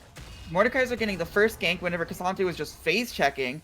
Cassante is able to get a lot of tricks out, but usually that's with the ultimate. I don't think the W is going to help that much. He knocks Mordekaiser right where he wants to go. The Ghost is pretty good. They don't want to go for the dive, though. Rise has no mana here, but these minions hurt a lot. Those minions are hurting more than any Rise Q could. And now Viego's here, the flash is an easy kill. Not having flash and Tristana, having used the W earlier, that was pretty great bait from Rise. I'm assuming he walked forward on purpose, and now they're pushing the wave. And Viego's getting that lead, and Rise getting that lead like they want. Tristana does have teleport to mitigate the damage a little bit. Blitzcrank wants to go for a fight. There are a lot of minions here. I think that the Jinx is going to be in a little bit of trouble with the Viego behind. Gets the flash out, but the hook afterwards matches the flash. There's no way that Kai'Sa dies here. They do give it to the Viego to be an extra carry. Oh, look, now they have a ranged character, Jinx. And this Viego might just go completely out of control of these plays. He's not pushing in the wave, though. It should be okay, but that will mean that Kai'Sa and Blitzcrank take a bit longer back to lane. I know 80 carries. 80 carries said, no, this is my wave. Do not touch it. Yes, it would be a little bit better if I worked with you and pushed the lane in, but look at my CS number. It goes so high. Wait, Blom's trying to freeze again, Prince Momo. Caught by this, and it doesn't matter this time. And they cancel their recalls. So now they're feeling like... Man, okay, they're still going to take their recalls. Should have pushed in. Now Mordekaiser's going to cancel it again, and Kai'Sa's kind of like, wow, I really screwed over my tempo, but my CS number higher, so, you know, or... That's fine. Right, and Jinx here was only able to recall him by boot. So Not exactly really a a good threat position there. down 20 CS. Yeah. But it's not as bad as it could have been. Yeah, and I mean Jinx is not very strong pushing champion. So despite Kai'Sa and Blitzcrank taking so long to recall, they're actually gonna make it back in time for the wave, as Jinx is just slowly like pew-pewing these minions. Oh, the level 6 hit is so huge here. The ultimate is not gonna... Wait, the Q knockup is dodged. I don't think the ult's really impactful anymore. Viego is here, but I don't know that he gets behind the set unless the set really messes up. It's what he's looking for, though. Yeah, actually, he's getting kind of low, but it is Cassante. Rise ultimate also coming in, but there's no dive potential, so it's just to protect the Cassante. And now Tristana loves this. Tristana sees Rises up there. I'm going to eat those plates. I'm going to get so many plates. Viego's coming down to cover. I think Tristana just now is getting into the tower, but I don't think Viego can walk into that wave. So that's at least one plate. It's just a question if Tristana can know to walk down here, and if Blitzcrank can maybe roam up. Because Tristana's now walking down. If they call for the Blitzcrank to roam up, but he's not, Braum is. So Tristana should be fine, jumps over quite easily, and doesn't quite get a plate, but definitely gets that wave in and a lot of damage on it. Right, and Tristan has his flash up now, so she was never really... Wait, the hook in here is really- going to hit. There's a huge wave hitting Kai'Sa, but it really doesn't matter because, yes, the damage on Blitzcrank is massive, but not nearly as much as just, yeah, Kai'Sa for hitting Jinx. And they're not respecting Blitzcranky. I would not want to be Jinx right now. Yeah, I mean, now it's getting to the point where you can't respect Blitzcranky, you're just gonna die. But that felt a little... Wait, Blitzcrank's really low for this play. There's no follow-up, though. And Yeah, Diego it's hits just the Braum dragon. standing there with his shield. Don't kill my ward! Hextech actually pretty good here for Viego and Kai'Sa. I mean, you get marginal hook cooldown. So it's not the most amazing dragon. It's been really good for clinical. But I think that this early game has not gone how clinical wants. No, not at all. And I mean, when the Viego is already kind of ahead with a kill and assist, and now there's a fight going on top lane. So let me stop talking and watch that real quick. I don't think the fight's going anywhere. You can keep talking. Okay. Okay. Unless this I was Q thinking goes pretty low. really well. Unless the Q goes really well. But it doesn't matter, right? The tower's just too much, and set W, yeah. They're just bashing into each other. Okay, so Rift Herald has spawned for the first time in this game. Let's That's see not if they ignore it. Herald is maybe an 18-minute objective. Yes. I did see a ping come out from Braum going on his way there, so they might do an early rotation of support up there and try and get something of value with a Braum. I But it think feels it's a real bad. mistake. Yes. Jinx is so far behind. Yes, you can say, you know what? I'm not. Yeah, they're just gonna die for her. The root is really good, but Blitzcrank just laughs at the turret range, and Jinx is going to be safe for now, but without a support. Oh, the support's actually getting second thoughts. You know what? Maybe I do want to save Jinx health. That looks really bad down there. Because Yeah. yes, you can sacrifice the Jinx and say, screw it, my impact is going to be topside, but you're gonna make the Kai'Sa such a monster. And Jinx, I mean, look. Technically, Jinx should just give up all the CS and be totally fine with it. And yes, we're gonna get Herald. The hook Oh, is no. just gonna kill her. Oh, my. no. Oh my. I But thought no AD carry in the world sits there while their support is at Herald and goes, I'm not gonna farm. I'll be fine. And unfortunately, even with the support there, the hook is just too much. And they just seem to be mispositioned. I don't know what's happening. Uh-oh. Wait, why are we fighting this? I don't think that Clinical has a chance, right? What the Viego actually goes down. That's so huge. Mordekaiser definitely can get the smite if he lives. Cassandre is not going to be able to do anything. Rise can flash out, but they get the Herald. They get 2 kills. I was not expecting that at all. And I think that was just a huge misplay there on Viego. Corn on the cob, just kind of jumping in by himself. He was really the only one doing damage in while he was being hit by 2 people. His team just wasn't there and ready for it to follow up on his play. And that just resulted in him dying way too quickly for him to even get reset off. And I think Divine Temple needs to be really careful. Yes, you are ahead by 2k gold. Yes, you have some nice scaling with Kai'Sa. But your team fight is just like hoping they walk into you. If at any point Tristana's like, wait a second, I can sit a mile away and hit them, then how do you ever play the game? Right. And that 2k gold lead is on the Kai'Sa, who's in the bottom lane. So you can't play reckless like you were playing around that Rift Herald. Right. like the entire gold lead is this Kaisa. You have to play around that if you want to play recklessly. Otherwise, it's dead even. Yep, and top lane's gonna punch each other a few times. They spot out the Blitzcrank, but isn't the E just too much here? Blitzcrank's low, but no, it's not. Okay, yeah, no hook goes out. Tries to predict the W, and doesn't quite hit. And they're gonna punch each other some more. No hook here, but you still have to remember Kaisa has ult and is really scary. And hook is coming off cooldown soon. Rise does have a complete item. He just came back from base using his teleport. I want to see if they're gonna push this mid wave into maybe looking for a bot play with the Viego, but the Viego's just gonna recall here, so I don't think that's gonna happen. He really needs his item completion. It makes sense. Yes. Yeah. Oh, this He is does a get- really good wall for Cassante ult, but he doesn't want to capitalize. Yeah, okay. like, And no, they never mind. just hit each other again. Mordekai's just in the bot lane, but I don't even see a 3v2 working out in their favor, so I don't think he's gonna go Right. for that. Nah, he's just farming, maybe pick up a ward, and then just applying pressure. Maybe Blitzcrank doesn't go for a hook, but he can totally still win. If I'm here. Yes. Kaisa's They just hit too each other again. huge. No wall here for Cassante, but he still wants to go for it. I mean, he's gonna be able to knock him into the minions. Out. Oh, that's a huge amount of W damage. I don't think this ult's gonna work out for you, Cassante, because now you have no armor and bright MR, and you get knocked into the tower. The flash is just BM. He was super dead already. I don't think Viego can even punish. There is no flash on the set though, so yeah, he just walks away. It does mean that set can't push the wave in and get a full complete punish, but it's still a massive misplay by Wuxi. Wushu Wu thought he could get the outplay there. It just turns out negatively, and now we have to worry about the set being kind of a huge presence within this game and seeing if he's able to use that lead anywhere. As Viego's still on the top side, so they're just giving up the second Drake, it looks like. Yeah, if Absolutely I no contest. was clinical, I don't know, I'd be like touching this dragon and be like, is this free? Is this a trap?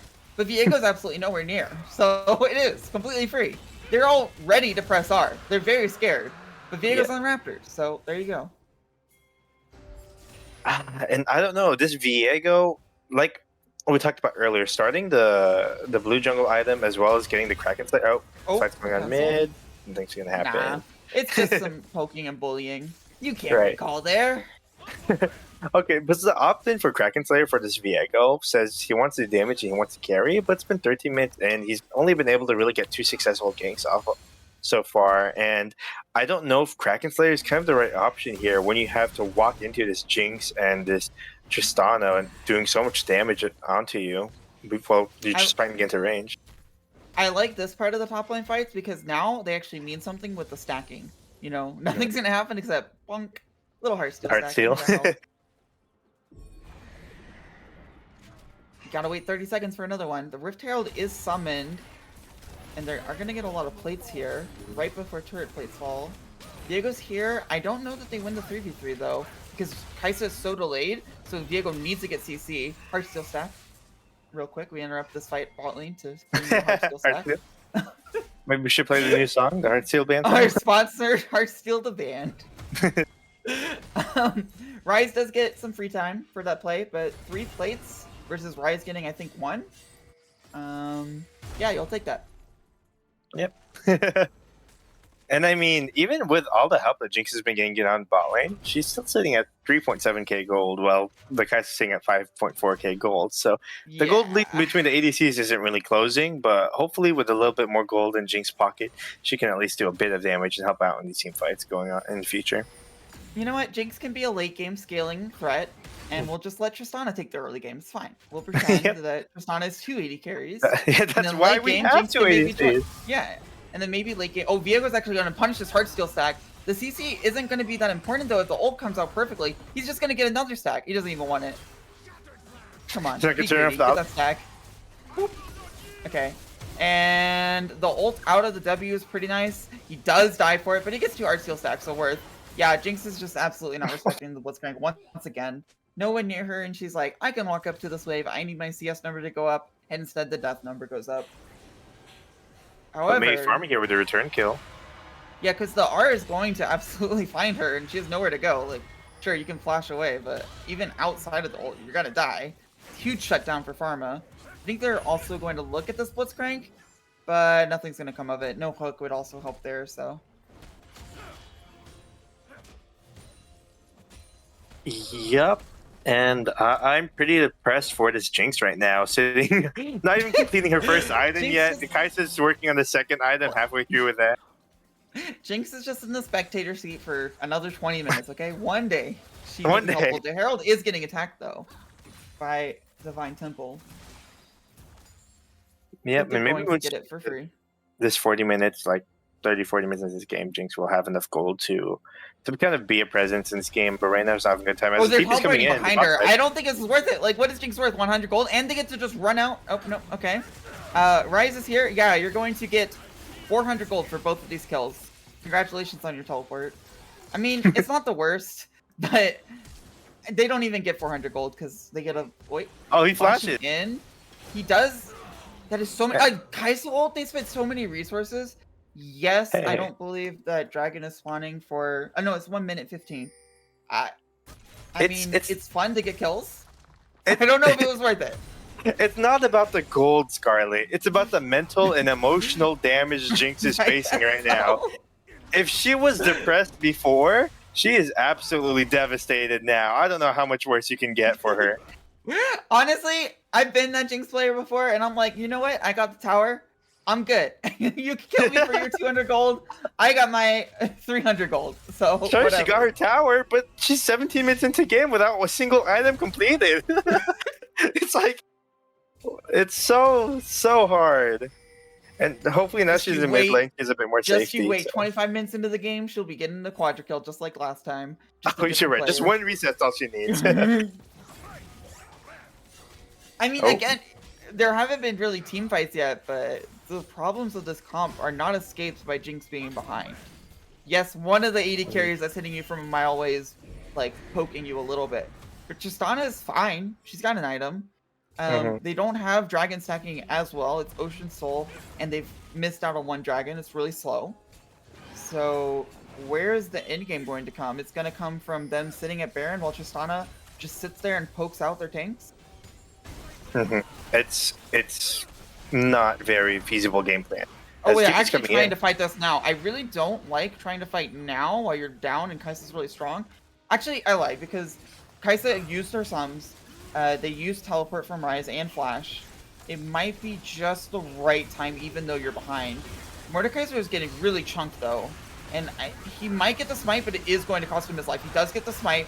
There is a Blitzcrank on 2 health, so he's going to be useless for the rest of the fight. Karma actually ulted someone in, so he's able to get a kill despite being 1 health. And now that Tristana is going in, yes, Jinx is just poking and now dying, but Kai'Sa versus Triss is not close, right, Triss? Actually, Kai'Sa wins it, and that is a 5 for 3 for Divine Temple. And the If Jinx Kai'Sa had a- ended up falling. Oh, sorry. The Yeah, Kai'Sa did die. Yeah, the Tristana bomb was just a bit too much damage. I felt like it was never gonna proc. I was staring at it for like 20 seconds. It felt like it was like, is she gonna die? Is she gonna die? And finally, just explodes and she dies. So Okay, but let's look at the facts, right? Yes, it was probably the best fight you're going to get at this moment, but you're still down a lot of gold, and it's just an Ocean Drake. So we prevent the dragon stacking. Jinx finally has an item now, sure. But we gave Rise a bunch of gold. We allowed them to basically dictate the course of the fight, and I think you just further accelerated them at the cost of them not getting an Ocean Drake. I don't know if it was worth it. right, and we've talked about kind of scaling later and kind of the team fights we're kind of looking for. That might be one of the better fights, like you said, but it's still not exactly something you're happy to have done, especially losing out on the tail end of it. Yeah, But at least we have a complete item now for Jinx. because just imagine a world where you don't get the smite on the dragon, and then you're just like, you might as well leave the game. So Might as well leave at the least game. they got the Oh, dragon. my wait. At least you got the dragon. Jinx has her item now. If she had the item in that fight, it would have been completely different. It's not. I mean, Storm Razor's kind of interesting because, you know, Jinx is just like, you know what? Only one of my auto attacks is going to matter. It's going to be the first one. So I'm just going to keep doing that over and over from range. And then if I get into, you know, a team fight, Tristana can deal with it. Whatever. I agree with that, and we're looking at the 5K kind of goal difference right now between the two teams. Baron is just up. I don't see them doing it anytime soon. But Rise with a rotation to Baron and Kaisa with her ability to kind of shred through Baron quickly is a threat that we have to be on the lookout for, and making sure that we have vision on it at all times so that they can't really sneak it away. But it is a possibility for them to do. I think Baron, if they get, free time with it, they absolutely heal it.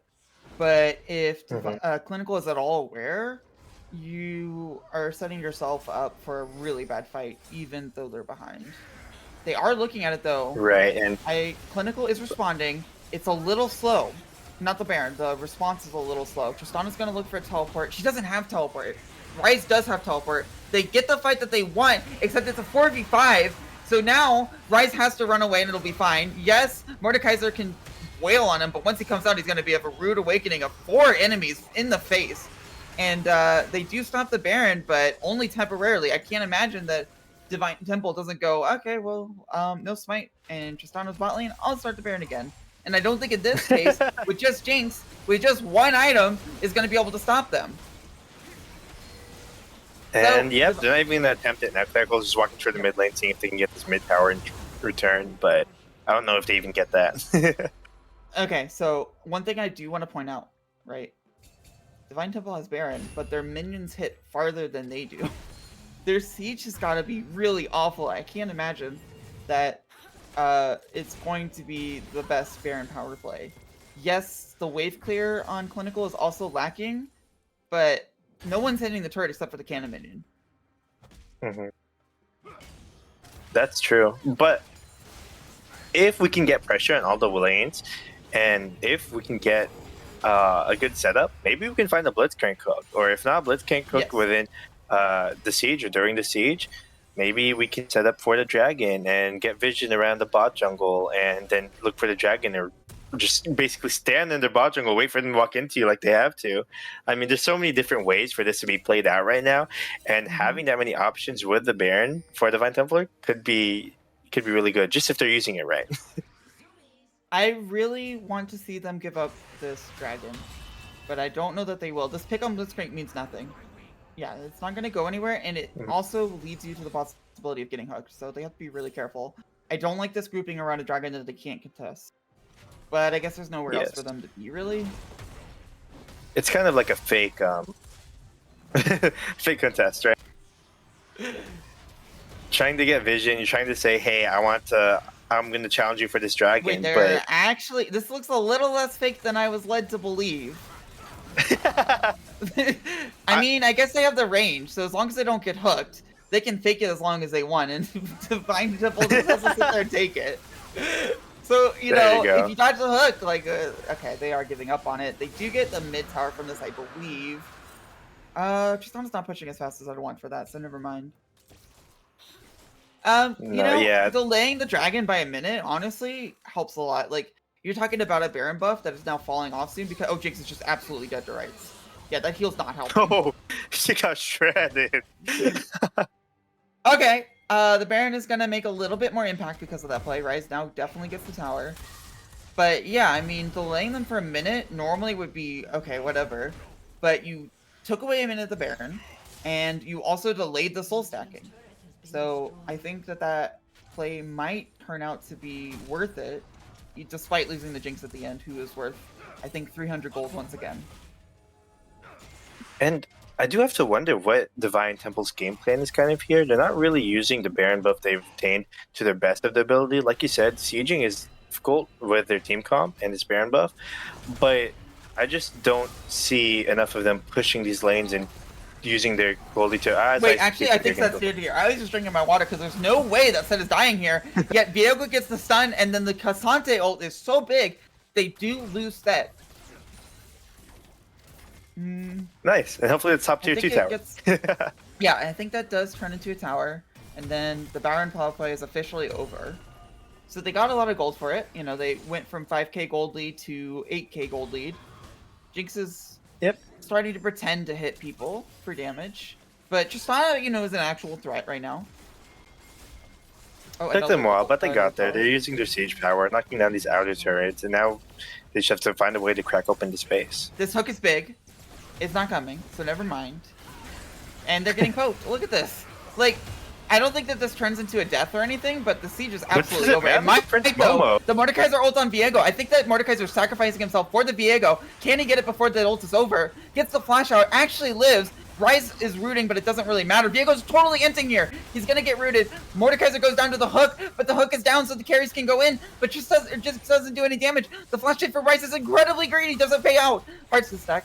Tristana is going to be able to hit a lot, but the hook flash, but the Braum actually protects the Tristana there. Doesn't matter, Ryze kills him. The fight is still under 2 towers. Heart Steel stack is going to come out, maybe. W in, that's a kill. Over here, Braum is going to try to protect the carry, fail. Jinx says, no damage. Yes, you stun the Kai'Sa, but you do no damage, you're a support. You do less damage than Jinx somehow. And then Set might be able to get away with living here, but they're going to lose their entire base for it.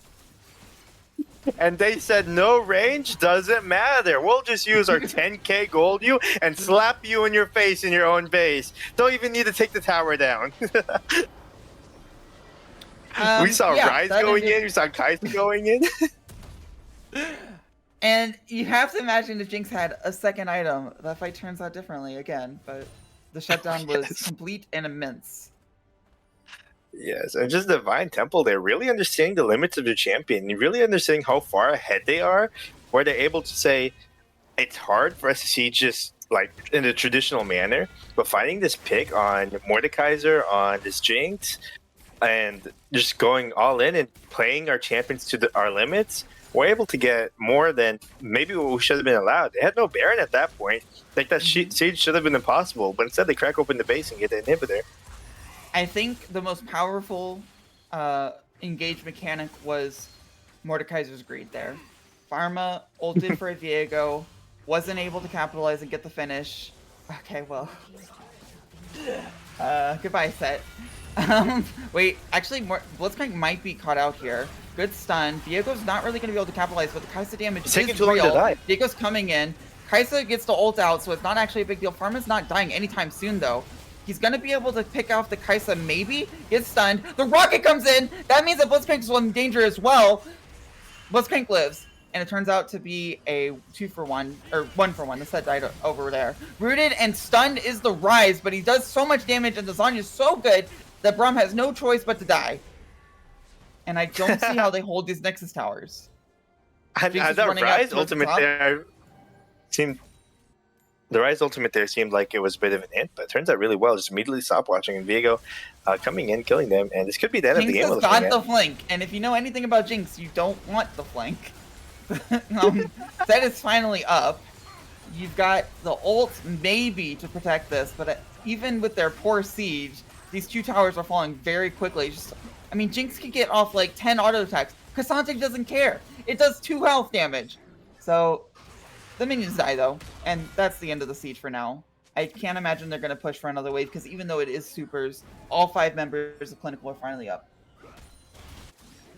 Yep, they might just run into a dragon here. Baron's also up. That's free for them to grab, basically. So, might be not this push. They weren't able to end this push, but maybe the next one. I will find it interesting how the rocket still does not happen. Come on. It will be interesting to see how the next Baron push goes. Jinx finally has a second item. Oh my god. 2 items at 29 minutes is not typically where you want to be as an AD carry. No, not ideal. The Infinity Edge will make a huge difference in these fights. Yes, they will have Baron, but they still... I think it's really key that Nexus tower did not fall despite being at 1 health. Because those are the hardest towers to siege in the game. I don't know if you know this. And having a Jinx be like a 3rd tower that does a lot less damage than the other 2 may just be the difference. They're going to posture here. I can't imagine that they stop this Baron. Tristana does have teleport if it comes to it, but they're going to not even commit the Ryze because they know they can just have a wave clear. Props to Team Clinical though. Yeah, but props to them for knowing what to kind of do in this moment here, pushing out the waves. They know they can't stop this Baron. They know that it's a very hard game to win. Right. Goes down, but it's still Cassandra versus Tristana. Tristana just walks away and laughs. Alright, they're sieging mid. They don't care about the side tower, or they're having Ryze in the side tower, but their main goal is this double Nexus turret. it's going to be very hard to break it, but they do have Baron buff and they do have the hook danger. So Right, and they're looking for the end here. You're just pushing the top and mid wave. They yeah, but Kusante in the this bot never side, but he does happens, have the right? Like teleport. you do not have the team comp to kill this Nexus tower, so they do get the top tower inhibitor. They have the And bot wave Kasante's going pushing to as well. pressure the bottom one. Oh, If Farm they 7 don't HP end already. here, it is going to be dangerous for them. The knockup goes on Ryze, but Ryze has Anya, so he really doesn't care. Kasante's coming in on the backside, but I don't think he's going to be able to find anything. That's a huge kill on Viego. Jinx is actually reset, but it doesn't matter. She's doing 0 damage. Tristana's the one you want to be looking at here. Tristana's completely free-firing. Kasante's finally on top of her. Misses the Q. This Kasante is on to Tristana, but she gets out. Jumps out, dies in mid-air, and Set is not able to do anything. That is the ace. Pentakill for Ryze. And the towers fall. And Divine Temple 2-0 clinical. And GG's. What an amazing turn of events. What an amazing game. I'm not gonna lie there, I was completely surprised by the pentakill notification. I was just watching Tristana. I like, did not see the kill going over. I was like, surely it's a Kaiser killing everyone, but nope. Alright. And this is your last chance, by the way, to donate. Remember that $1 feeds 10 people on Thanksgiving. And it would be really amazing if we could just get a few more dollars in there. The link is in the chat as always. I found that game really interesting. We did see the Viego kind of veer off of the carry role, but it didn't really matter because the people he was supposed to kill just Jinx was not an active part of that game, unfortunately. Yes, and it was definitely a fun game. Props to both the teams competing here, both Divine Temple and Clinical. You guys did put on a show, and it was very enjoyable to watch. Just the amount of plays that were able to happen, a lot of the micro movements that were done. Both players, or all the players in both teams, were very skillful, and it was a pleasure to watch and cast the series. I really enjoyed that there was a pentakill in both series. This one had the pentakill right at the end. And the Soul Keepers got one on their 80 carry as well, in an amazing upset for game 1. It does look like there might be a game 3, which I'm really excited for. It is the 3rd and 4th place match. Our championships are over, and Divine Temple did win the tournament, but I want to see this new team and what they can do against a more established team.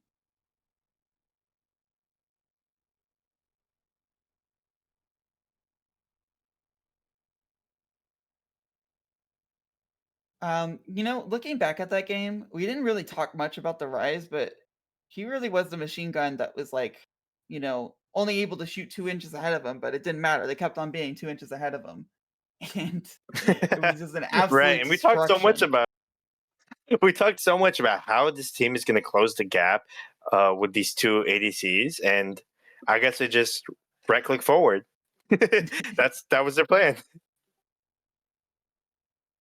Oh, yeah, and sometimes it's just how it is. You end laning phase and one of your champions doesn't exist. So if you cannot stall for, 10 minutes, then you're playing a 4v5, and it's unfortunate. But I think also that first Baron play was really well timed by Divine Storm. Clinical was not able to. They knew it was happening. They came to stop it, but Tristana was just in the wrong place, wrong time with no teleport. So the jungler died, and then the Baron's free. And the Baron really is what broke the game open. Even if Divine could have maybe used a little bit more expertise in using the Baron to close out the game. Right. Either way, still well played from both the teams there. I mean, Divine Temple were able to get that lead and close that game out eventually, and then Clinical just knowing how to play from behind there and prolonging the game and making it harder for Divine Temple to close it down.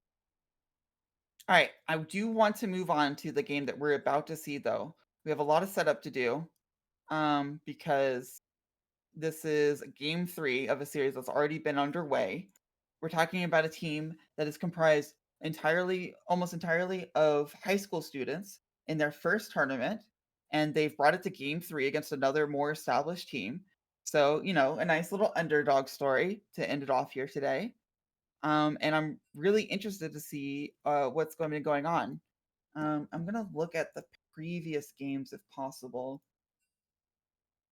Like I said, the 80 carry of Soul Keepers, Ninja Hyper was able to get a pentakill in the first game. And it looks like draft is about to start soon.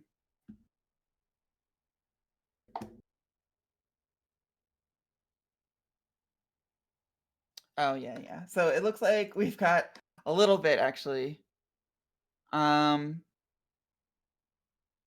But we will have to see how it goes. Anyways, let's look at the previous games. I'm trying to get access to the matches as much as possible. Right. I Someone, did please see bear in with the me.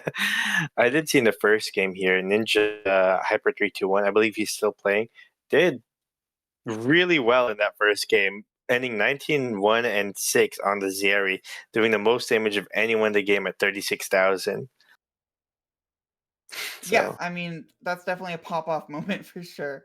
I think their 80 carry was definitely a bright spot on the team for Soulkeeper yesterday, despite their losses. So it's exciting to see that they are able to pop off a little bit. yeah, and there's not a lot of times where you see 80 carries able to just provide so much to the team, and I believe Ninja Hyper is one of those that can. Sometimes you just see them kind of AFKing in the back and trying to do as much damage as they can, but failing. Seems like Ninja Hyper knows how to run with a lead, and granted he's playing Zeri, so maybe the multi kills you can discount him for that, but that's still a really good player, and that is showing a really good showing. I mean, yeah, you talk about an 80 carry bringing something to the team. We just saw that Rise go completely off with 15 kills, I think. In the first game, Ninja Hyper was able to pull in 19 kills on Zeri. So I expect that the draft will possibly look to answer that.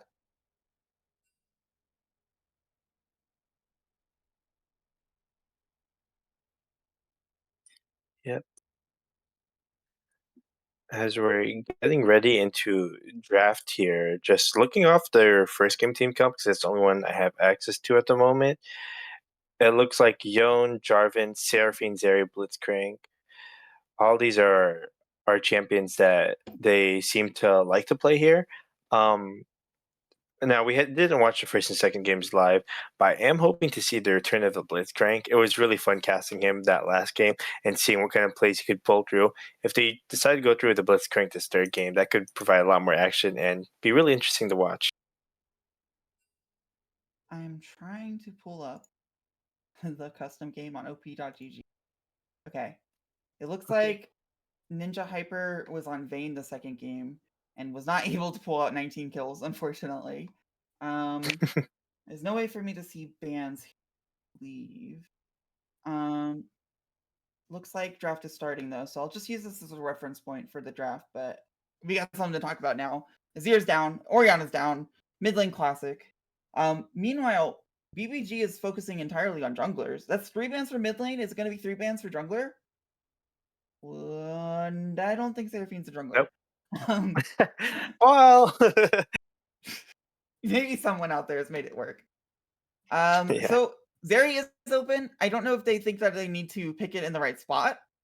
I doubt that they're gonna first pick it because yes, you popped off on Zeri, but Zeri needs the right conditions to work. You can't just throw it into any comp versus any comp and get 19 kills. I don't think the Twitch is Speaking of some worthwhile. prerequisites, okay, I was gonna say I believe Twitch needs those too. No. Twitch is not real. Wait, is it real? No, don't be fooled. Alistair's kind of a nice first pick, just very classic support, does what he does no matter what the meta is. CC, tank, very happy about it. So, not necessarily saying anything about Soulkeeper's entire comp, but it does Mhm. send a statement about their bot lane. That actually is a real Twitch.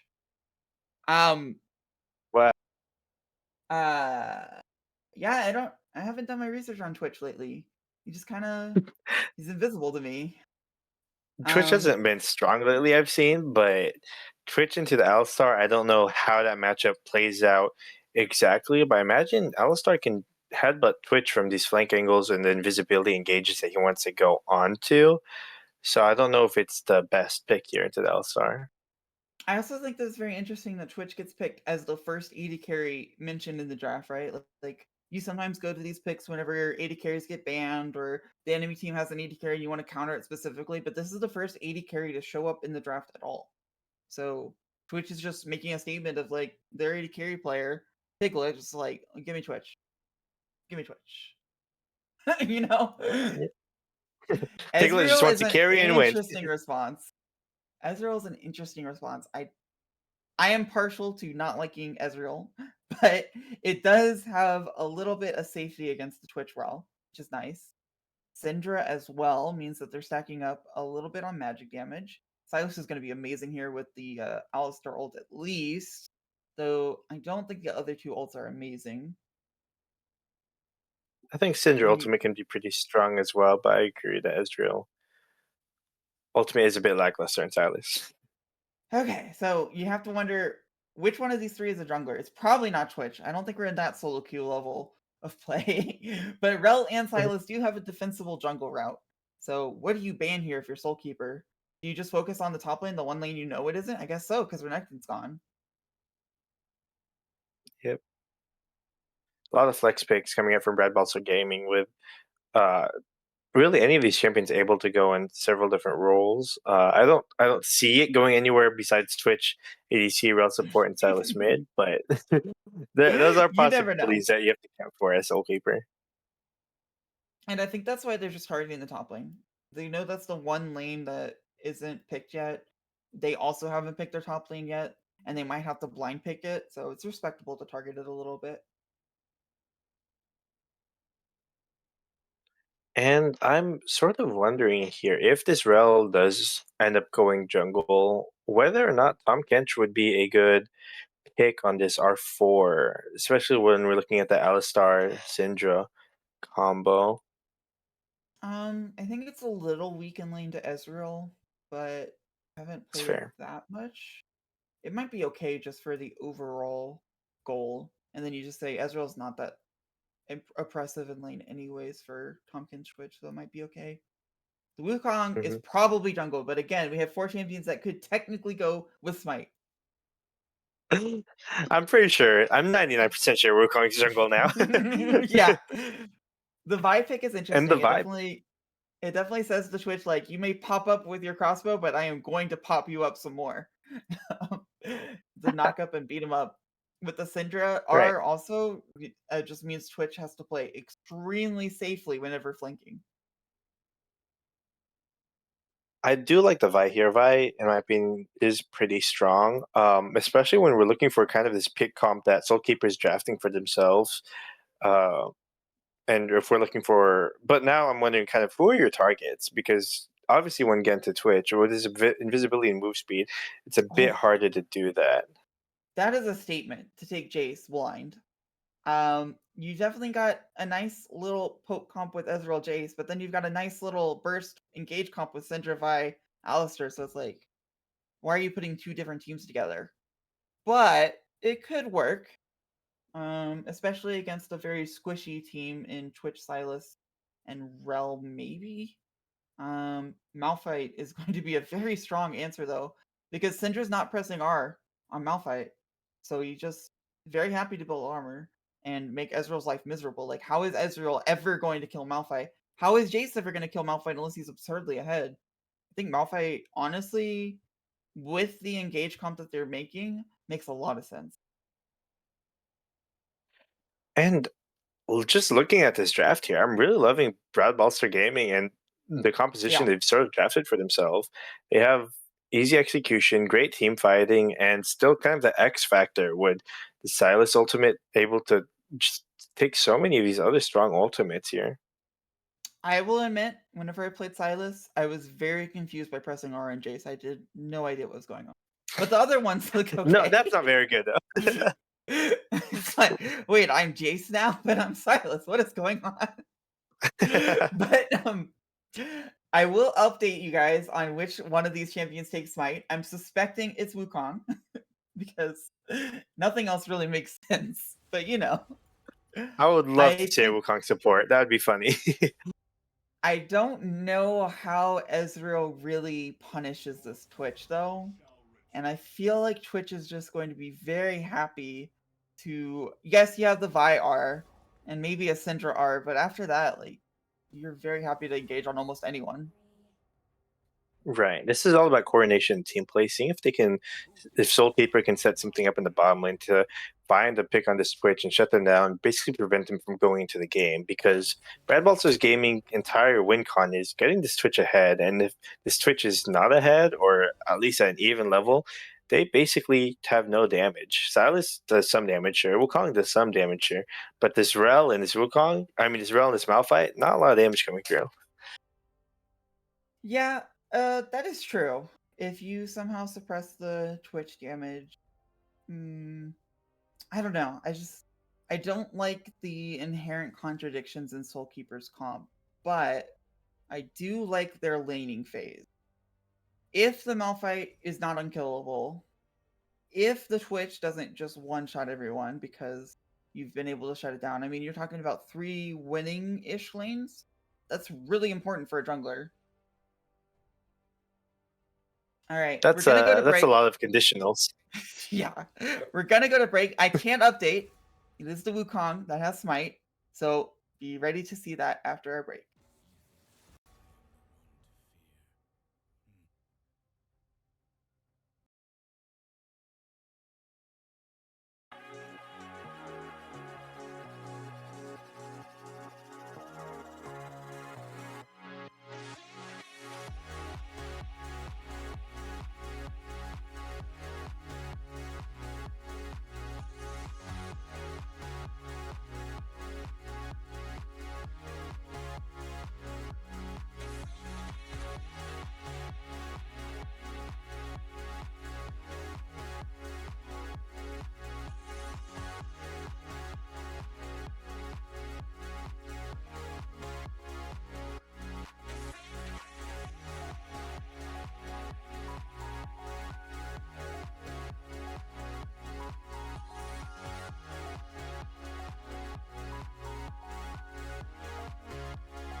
She galvanized me, steady like steel, back on my feet, living for the thrill again, loving for another day.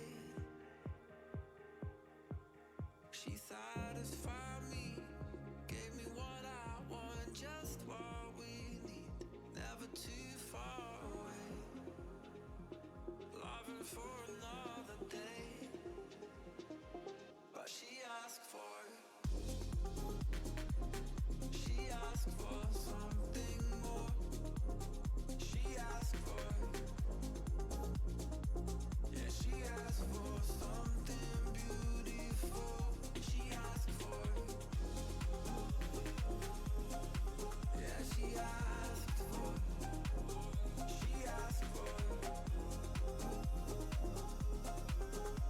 something beautiful. She mystifies me, tell me what I did wrong, I plead. Never did I think we would be loving for another day. But she asked for something more. She asked for, yeah, she asked for something beautiful.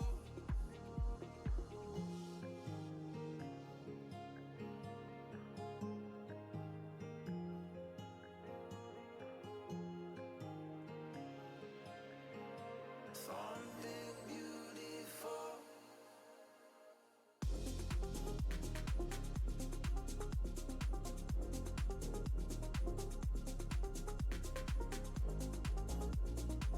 Yeah, she asked for something beautiful. She asked for, yeah, she asked for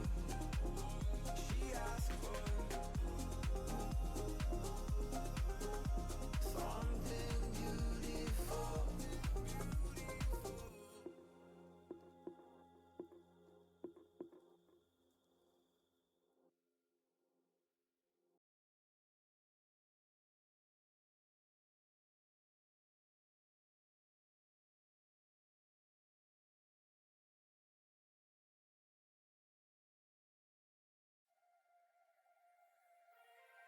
Turn it all out, told me every secret.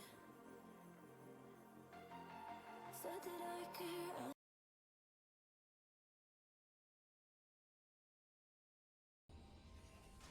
All right, so a reminder: this is Game 3 of the 3rd and 4th place match between Soulkeeper and BBG.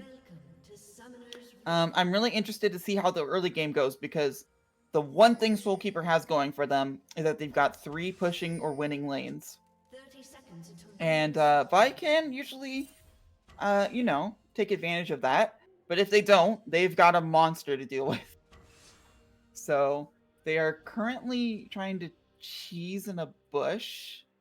I don't know if they're trying It looks to like they're frog. inspecting an engage or an invade. Yeah, for sure. Which is just randomly invading by himself, by the way. I love doing that word in solo queue, but I absolutely know that it's a coin flip, and you die like way too much for it to be worth it. But he just says, you know what? Game 3, I don't care. I'm gonna ward the Raptors. This is where you start taking risks, right? Where you kind of test everything out, throw it all on the field. No, usually Even in if game it's 3 of matches, a lot of people actually play safe as hell. It's very Really? interesting that Piglet doesn't care. He's like, pick me Twitch, I'll pick one. I'm gonna ward Raptors. You guys do whatever. I don't care. And it all works Well, out. hopefully that's a sign for good things to come in this game as we get started now. The junglers are clearing their camps. Yeah, once again, or not once again, this is a different series. Bot lane is leashing, but bot lane for BBG is not. Wukong is opposite side of Vi. Vi's going for a nice little full clear or maybe a 5 camp. I Whoa! think there's a Why is glitch. Syndra top lane? There's a glitch. This Jace looks like a Syndra on my screen, and the Syndra looks like a Jace. I don't think that's a glitch. I think this is an adaptation because Malphite does a lot worse into Syndra than Jace, and because they were unaware of it, there were no wards to pick it up. BBG actually has the jungler away from the Syndra in the top lane. You want that jungler to punish the Syndra early, because otherwise she's just going to take a rock or two and absolutely bully the shit out of this mountain. Right, and now the Wukong's pathing here. Maybe he can still get something done. I mean, it would be huge to get the switch an early kill, but so hard onto the Ezreal Alistar combo that I think you're right. Pathing topside came punishing the Syndra for pushing out into the Malphite would have been the right call, but he just didn't have the information available to him. Yeah, it's interesting to see where he goes from this. I don't think you ever really ganked the Ezreal. Poor Malphite, he was like, I'm gonna face a guy with a gun. It'll be fine. I'm made for this. And now he's just dealing with magical balls. Magical. Yes, and that's not... Oh, Wukong's going for a Silas is really happy about this because this Wukong gank is absolutely going to... Wait, that he had just barely enough mana for the E. The flash could come out for both of them, or it could just be that they... Oh, wait! Wukong's like, wait, maybe... Now Jace is like, maybe I can make something happen. This Jace is being so greedy with no mana.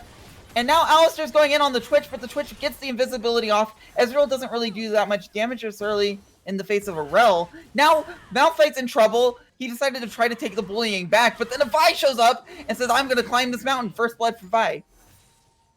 Ooh. And that's a huge mistake for Malphite there. I mean, he's pushing into the Syndra top lane, knowing his jungle is pathing downside. I don't even know how he got the push in the first place. Probably just spamming Qs, but definitely not something that he should have been doing. This Jace does not care about his mana bar. He's like, I will activate whatever abilities I need. Right, but it's so dangerous into the Silas's face. Wukong's not here to punish. Oh, yeah, and I actually wanted to take a second to criticize, not really criticize, but to point out that Wukong lately doesn't do any damage, especially early on. Like any other jungler in that mid lane gank, they probably get a kill on Jace here, but the fact that it's Wukong, there's no damage being laid out. Flashes even have to be burned from the Jace. It just it didn't feel like a strong gank. Okay, this flash in from Rel support is going to do something because the E lands.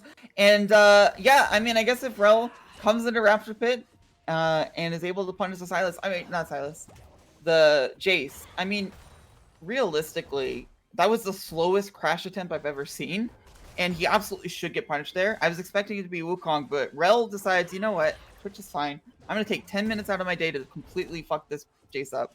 And it works. Yeah. And Jace, like, had flash the entire time. Yes. And we talked about how that Rel crash down was coming through. He just didn't respect. He's like, oh, Rel missed? I guess I'm fine. And then Silas comes in, gets the chains off, and then Rel gets a Q, and then it's over. I don't think this turns into anything. Ezreal ease away. There are a lot of minions hitting, but it's hitting the cow. Twitch does a little bit of true damage, and then they're fine. They're looking to turn, though, because the Vi is here. The good flash, and now he's invisible. He breaks the invisibility. And, yeah. Just all ends up okay. I like this game. Both teams not afraid to lay it out, looking for these gank angles, try and get things done. Unfortunately, not much has been accomplished. The flash in! Twitch is in trouble right now because Vi can also flash. She does! And now Twitch has nowhere to go. Yes, you're invisible, but where are you gonna go? Nowhere! Absolutely gets destroyed, and now Rel, overexcited as well, is not able to escape and gets a double kill for the Ezreal that absolutely needs to get ahead for this game to be winnable for Soul Keepers.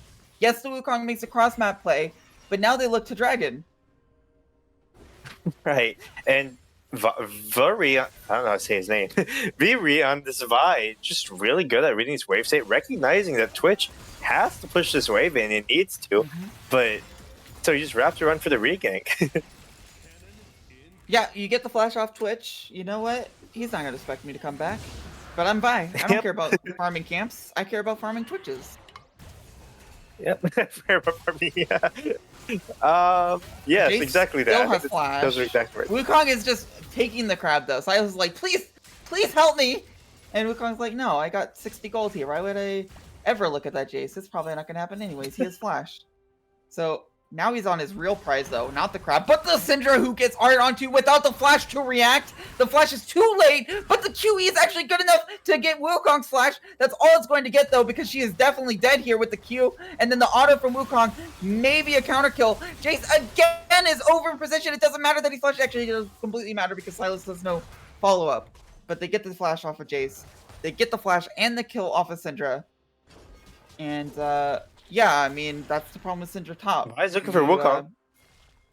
I think this is going to be a kill. Oh, pretended to be a clone. Oh, I'm not a Rel's clone. coming How up did as you well. not know? Oh, he actually gets the no, W into the Q. Rel is here, but Malphite has no follow-up damage. The cow is absolutely going to CC everyone.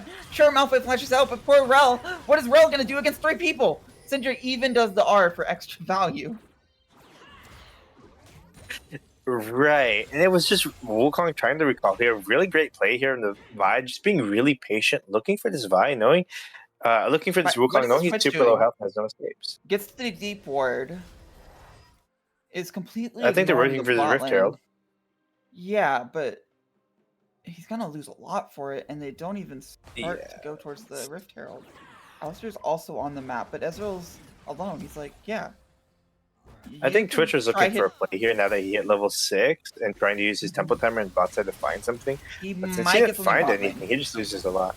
It's not There's over a yet. ward, He might though. get something bot lane. Yeah, but he is invisible. Oh, it doesn't matter. He didn't turn invisible. He didn't even use it. Ezreal needs to not get too greedy here, but yeah, there's nothing happening. Is Jace going to bait in the Sylas for the Alistar gank, though? Or are they just going to get Herald? I don't think Sylas ever falls for this because they know Alistar's missing. What if Oh, he's Wukong walks going in there? in. And Cow. There's no dash. There is an Alistar ult, though, and Alistar ult's pretty damn good. So, nothing really happens. Okay, Wukong just now hit 6. Vi still not level 6 yet, but maybe a couple minutes will give it to her.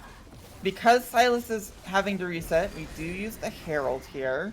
It's going to be a few plates, but it's going to get split 4 ways. This cow is getting paid, and he really doesn't deserve it. No offense to cow players, but Just doesn't need it. Oh, Wukong's dead. yeah, and now the charge in, there's a lot of damage coming from Twitch, but there's so many targets, it really doesn't matter. Rel is again in trouble. This poor champion cannot get away from all the damage. 2 ultimates come to kill her, and like none of these deaths are really Rel's fault, but Deadly Asian has got to be feeling really sad for this. Malphite ult might hit 4, but I don't know if there's follow-up. Sylas is here, Twitch is here with no ultimate. Twitch is probably going to be able to clean up at least 1. The poison's going to kill maybe Jace, but Sylas is dead here unless he gets an amazing W. Yep, Malphite shouldn't be able to catch Ezreal, and the Twitch poison doesn't kill anyone. And that's just unlucky. Yeah.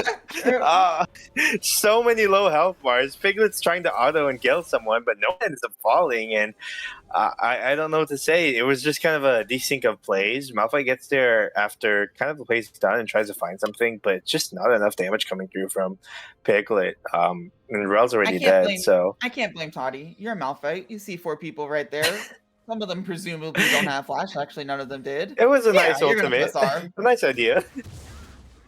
It's just that Twitch is not far behind. But you have to say Malphite definitely got screwed up by this lane swap. It was a very interesting and important idea that really turned this game on its head. Mm-hmm. Sylas is going to a bunch of minions, has wave clear, has lifesteal. Alistair's saying hi to Wukong, gets the pink ward on his way out. Don't think Ezreal's gonna get caught here. Should be fine. Yeah, it looks like we're getting...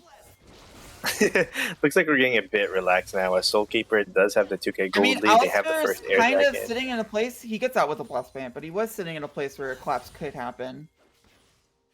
Mm-hmm. But Wukong wants to farm camps, and that's understandable. Sylas going in with no cooldowns now. The gate's a little off place, and no follow-up. Yes, and we do have Dragon coming up very soon, next 30 seconds. All ultimates are up on both sides. Some of the spells are mostly up on side of Soulkeeper, but BPG is really lacking a lot of flashes up there. Okay, but this time the Wukong's here. So, oh, the knock into the turret, into the VIR. They actually get the kill. Wukong does get the kill on Jace, but now he's in trouble. The Ezreal ult goes across, but Vi decides it's not worth it and walks away. I also wanted to mention that the organizers of this tournament have donated another $100 to Feeding America. Again, you can donate to Feeding America using the link in chat, and every dollar feeds 10 people. That's 10 meals. So for $100 that was just sent, that's 1,000 meals. Syndra is not remembering that she's a mage in a long lane. Those minions are doing work, to find their minion. The flush out is pretty good, but the Q slow is going to be so, like, Yeah, it's just over. I wave clear the She's Syndra trying- along with the minions. This is the second Drake for Soul Keepers, however. And the fight afterwards looks good. Twitch ulti. Twitch is just out! Poppy ulted by the Alistar! They're gonna have to get out any way they can. Luckily, they're vying Ezreal, so they have plenty of options. So, at the end of the day, Soul Keepers gets the dragon, and Alistar saves the day. That could have been a disaster for Soulkeeper, Oh, yeah. but luckily Sergio right on the Alistar knocks out the Twitch over the wall, unable to do any more damage, and they're all able to just kind of walk out of there. Okay, Wukong once again on this Jace. I feel like this Jace does not remember Oh, that no. Wukong exists. Has to flash out. And yeah, that's that. And it feels kind of unfair because we've seen this Wukong get mid lane like 4 times already this game. This Wukong Well, keeps you coming know- back over and over and over again. The monkey champion reminds me of see no evil, speak no evil, hear no evil. If you don't think about the Wukong, he doesn't exist. Fortunately, that doesn't True. work in League. He does exist. He comes to lane and he gets your flash every time. Gets a flash, but that's uh-oh. Wait, there's an This fight's actual about to reach the teleport top here. side. There's no objective for this, and Royal walks away. So, teleport down. They do get some control over the mid lane. No push yet, though. They're looking to steal these raptors. I've never really teleported for Oh. a raptor camp before, but it's an interesting choice. They do I think get they it were with just a bit 4 too quick to members. keep you by that. The 4-member counter jungle was successful. Let's go. But the Malphite's looking for an R. He is alone. The QE wards him off even when it doesn't hit. Vi ult is down, up for Silas. I don't think Malphite's going to get in there. They were successful in the 4-man invade of the Raptor objective.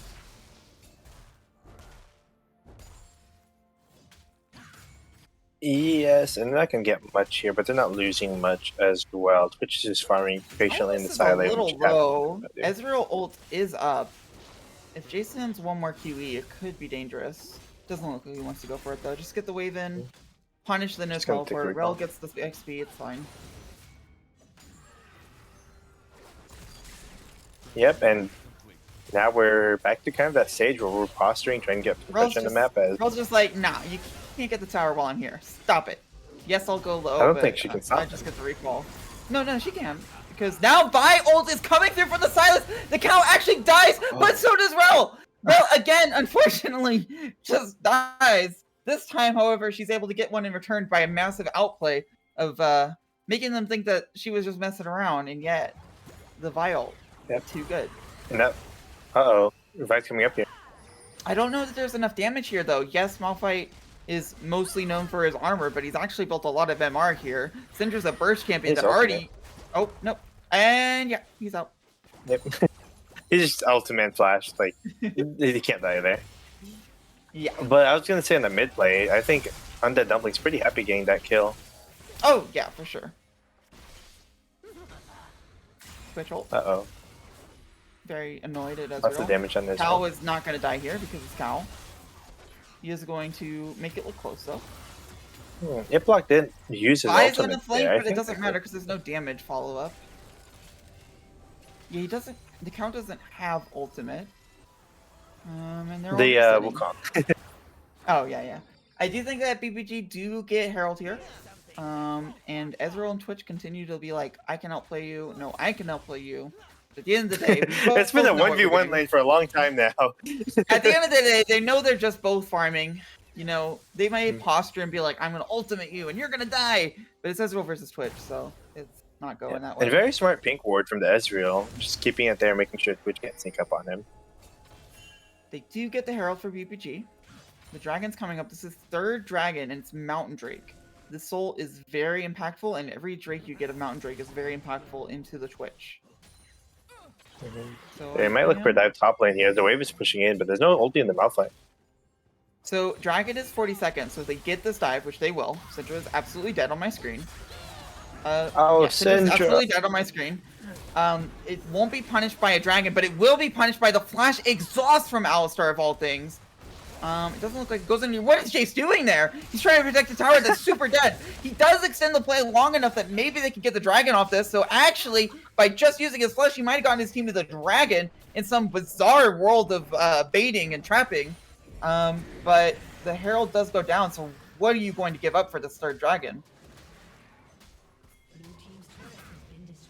Right, and I kind of have to question Syndra just walking up into that bush there, knowing the waves coming in from the Malphite. I don't know what they were trying to accomplish there. Maybe I can give them a pass for not expecting the Wukong to come over the wall. But that's So about BBG it. has just entirely said third dragon doesn't matter. It's fourth that gives you soul. Jace is getting dived here. The Malphite can take a lot, but he's built MR. So the tower does eventually kill him, and that's a shutdown to Jace. Yes, you get the second tower, but now you have to think every single dragon is going to be game winning for Soul Keepers. And all you've gotten for it is 2 towers that were shared among 4 players. So yes, it looks good. The score has gone up, but the gold is barely ahead, and you're talking about 3 dragons. 2 of them are very impactful, and another tower bot lane for Soul Keepers. Dragons don't matter. That's true. That's what they're saying. At least dragons don't matter. It's about gold. And we'll see how it pans out and whether or not that's true, because it doesn't matter that the Malphite has 3 kills and the Wukong has 2. You want the gold on the Twitch, and so far he hasn't got any kill participation in the game, and he's down almost 2k gold compared to his counterpart Ezreal. So Yeah. yes, I think love this that they were is- being proactive. Yeah, Twitch is basically the you're gonna be able to kill Syndra here. She flashes into the Wukong. Twitch Nice. gets it. But the Twitch is the linchpin of the entire comp. And I don't know that he's going to be able to capitalize on the engages that Realm Malphite make. Right, but getting that pick on there onto Syndra, firstly, I think Syndra needs to stop walking places a lot. Oh, and the fight's going topside game. Syndra's No, like, it's I'm a fine. top laner now. I can walk wherever I want. Shut up. But she has Right. to remember she's a mage first, top laner second. We do find that, again, this damage is not real. So TP's pretty good. unless Malphite is just chain But walk this is all the TP. way. Oh, the Syndra ult is going to be really big here. The Silas Syndra ult, I mean. And yeah, I mean, they got Malphite down to a 3rd health, but they also Nice. died. And that's so hard about what they kind of their weird comp, right? They have the pick comp with the Syndra and the Vi, but then they also have the pull comp with the Jace and Ezreal. And when you have half of each hitting the tanky Malphite, and one of them is building lethality, you're not gonna you're not shredding him really quickly. Yeah. It is a bit unfortunate. But again, like, It this is. is an extremely early soul spawning. Just walk up and hit the tower. There you go. This is an extremely frustrating early you. soul tower spawning. I mean, I was just like, if I was messing around in solo queue, I would have E'd for it, auto that turret like a minute ago. Not really, but it was extremely low. It would have been funny to watch. This is an extremely early soul spawning. I don't know that BBG is going to get the setup to be able to handle this. It spawns in 2 minutes, so maybe you want to start worrying now if you're extremely worried about it, which I would be because it's Mountain Soul. But right now they're all collecting around the Baron side against the tower that's already down, so you'd be sieging the inhibitor tower. So unless they really think they have a chance at Baron, they're kind of misattributing their entire team here. However, Soulkeeper's willing to walk into it. They're like, yeah, you put 4 people topside around this Baron, we'll put 4 people topside around this Baron. Yep, and it looks like they're just kind of fighting for that vision. They have the pink ward in the Baron pit, so they're going to win that vision battle for now. But let's see if Soulkeeper walks into his top side Baron and clears that vision and puts their own down with their Right. tempo. But we're 80 seconds away from the dragon spawning, and it's completely dark. And I don't know, Baron's pretty important, but Not as much as I'm a Soul. fan of Mountain Soul. I'm a fan of Mountain Soul. It's pretty good.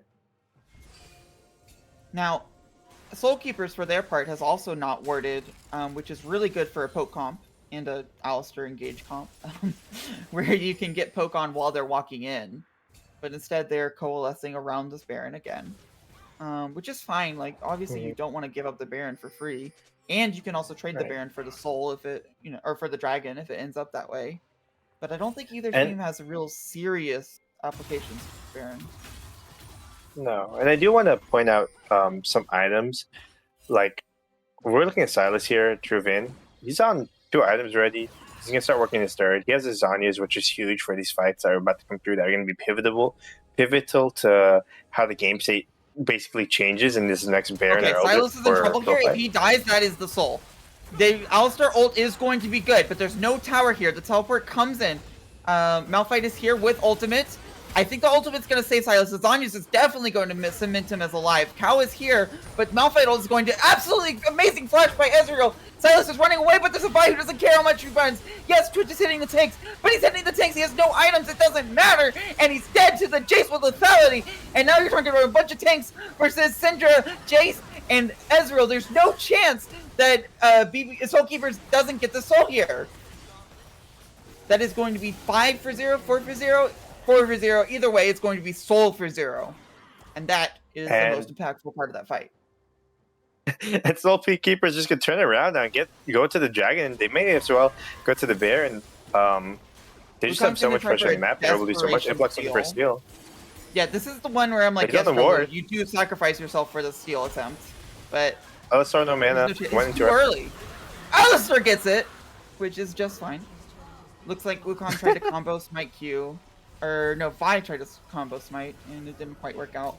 Mountain Soul completed.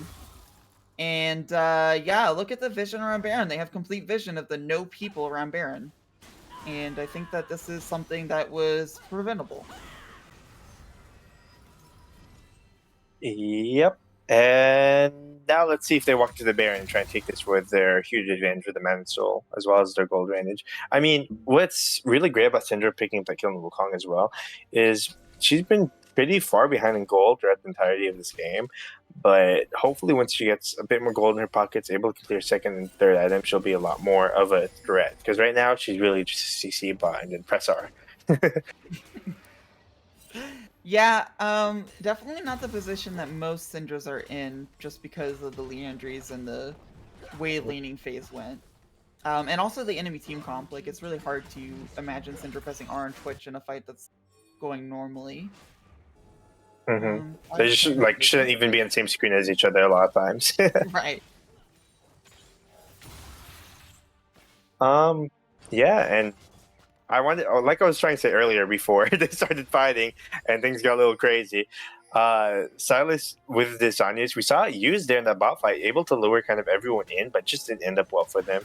But I'm hoping to see some play from Silas where he steals ultimate and is able to use that stopwatch to bait something out, as Rel might face track here.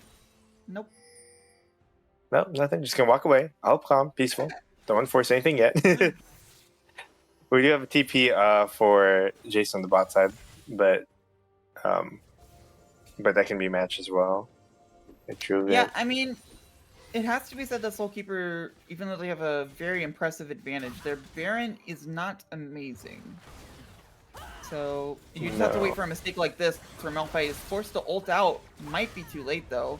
The CC is intense. He is not getting to press R. There it is. Teleport comes out. Oh, but TP. Malphite's at 1 health. Has no TP, and now Silas is super dead unless he flashes over, and he doesn't have flash, so instead the Zanyas, which is not going to be a good substitute. Yes, Jace is absolutely walking into a fucking death storm with the Twitch ult.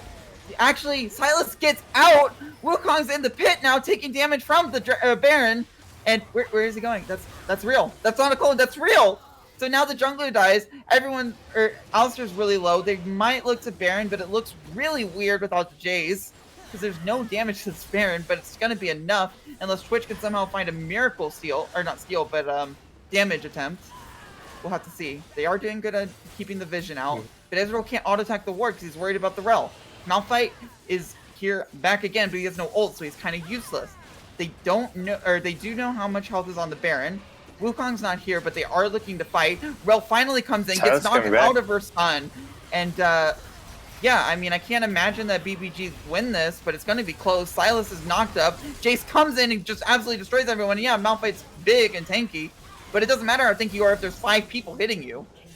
And that's a free triple kill for Jace, and that's a free Baron for Soul Keepers. Wow. That fight got pretty close at some times. Yeah, I said it wasn't close, and then it turned out being a little close. Nice plant steal. We'll see if Wukong gets the miracle steal. Here, it only delays the game if he gets it. He is on time. He gets the smite. He gets the steal. There's no clone. So he does die for it. Only Twitch has it. but there is no Baron for Soul Keepers. And there you go. The unexpected keeps happening. A couple key mistakes keep happening, and I'm just amazed at how much the players are fighting to the death for this game. They're not wanting to give this up. This is the final game, and they want to walk away with a win here. Yeah, I mean, Mountain Soul is big, but the longer this game goes, the more the Twitch has relevancy. The more Ezreal can't hit the Malphite for anything. It's on Jace to be able to find the squishies, which is also very difficult. And it's probably not the worst that Soul Keepers lost the Baron for them, but it definitely makes it a little bit harder. I agree, but some key points I wanted to call out about that last Baron fight, although it was pretty long, it felt kind of like 2 fights, was that Silas teleporting into the Baron pit, almost dying there, was pretty critical and kind of put their team in a bad spot. Following that, there was also the Alistar knocking the Silas out of the pit right after he was barely an 8 HP. Ability. Interesting. That's what I was confused on too. I'm pretty sure it was Alistar accidentally knocking Silas away, so Silas was able to live there. I could be wrong. Please correct me if I am. But I don't think Silas had the E and he didn't E out because of the distance I was covering. Silas is playing a really dangerous game right here. Face check. Yeah. Where are you going? Yes, you can burst him. Yes, Lasagna will let you live, but there's some people coming. So. Oh no. Oh, them not going into the vial looked kind of funny. The cow gets it! It's over! The cow gets 300 gold! And that is just salt in the wound. Rel's here to get a ward down. They're finally doing the vision game, but they're down a Silas and down a Mountain Soul. So there has to be some real crazy fight for this Elder to go anywhere but Soul Keepers. But it is spawning. Really unfortunate time for the Silas to fall there. As we're saying it for this Elder now, TP's coming in. Right, but the Elder takes long enough, he will be able to teleport in if there is vision correctly placed. They have currently no clue how much health the Elder is, and that's a very stressful feeling. They finally get the vision. So they know they have time. They're still hitting the Elder. Silas can be able to teleport in 3 seconds. He can be late. It's okay if Silas is late. It's all about the Twitch and the Rel engage and the Malphite. Syndra is looking for that Twitch, though. Twitch is also looking at the Syndra. Misses everything. The R doesn't matter. Wukong gets the Elder! That's going to absolutely annihilate Soul Keepers! Yes, Fi goes over, but she's going to die. Alistar is absolutely not going to live unless he somehow does a miracle knockaway. But just having an Alistar alive is not good enough. This kills the Alistar. Yes, Jace and Vi get away. But now you're talking about an extremely powerful Elder Dragon play where we can see BBG get to catch up. And what the hell just happened? The game has turned on its head. BBG and Iplock on the Wukong securing this Elder Dragon, that completely changes the landscape of how the game is going to be played out. I mean, they're going to be opening their base. Wait, is the game wide open? No, there's still 14 seconds. Yeah, it's not over. Yeah, it's not over yet. They're 14 seconds the respawn timers. They should be able to defend. But, oh man, that fight was crazy. And I did not think that would ever be able to happen in any world. It was a 4v5 at first before Silas TP'd in. So, congratulations to BBG for playing it so well. That is 2 smites in a row. In a pit filled with blue people, right? So you have to smite correctly despite all of the damage coming out, and he gets it not only at the Baron, but the Elder Dragon, which wins him the fight. He didn't even have to use his stopwatch there to sustain. He just gets it and is like, okay, we win now. Elder Elder is going to time out most likely before another objective is really taken, but Mountain Soul is a little bit less impactful now. Items are coming in. Twitch annihilated the Syndra. I think that he can do it again. Right. So really he's seeing a few items now.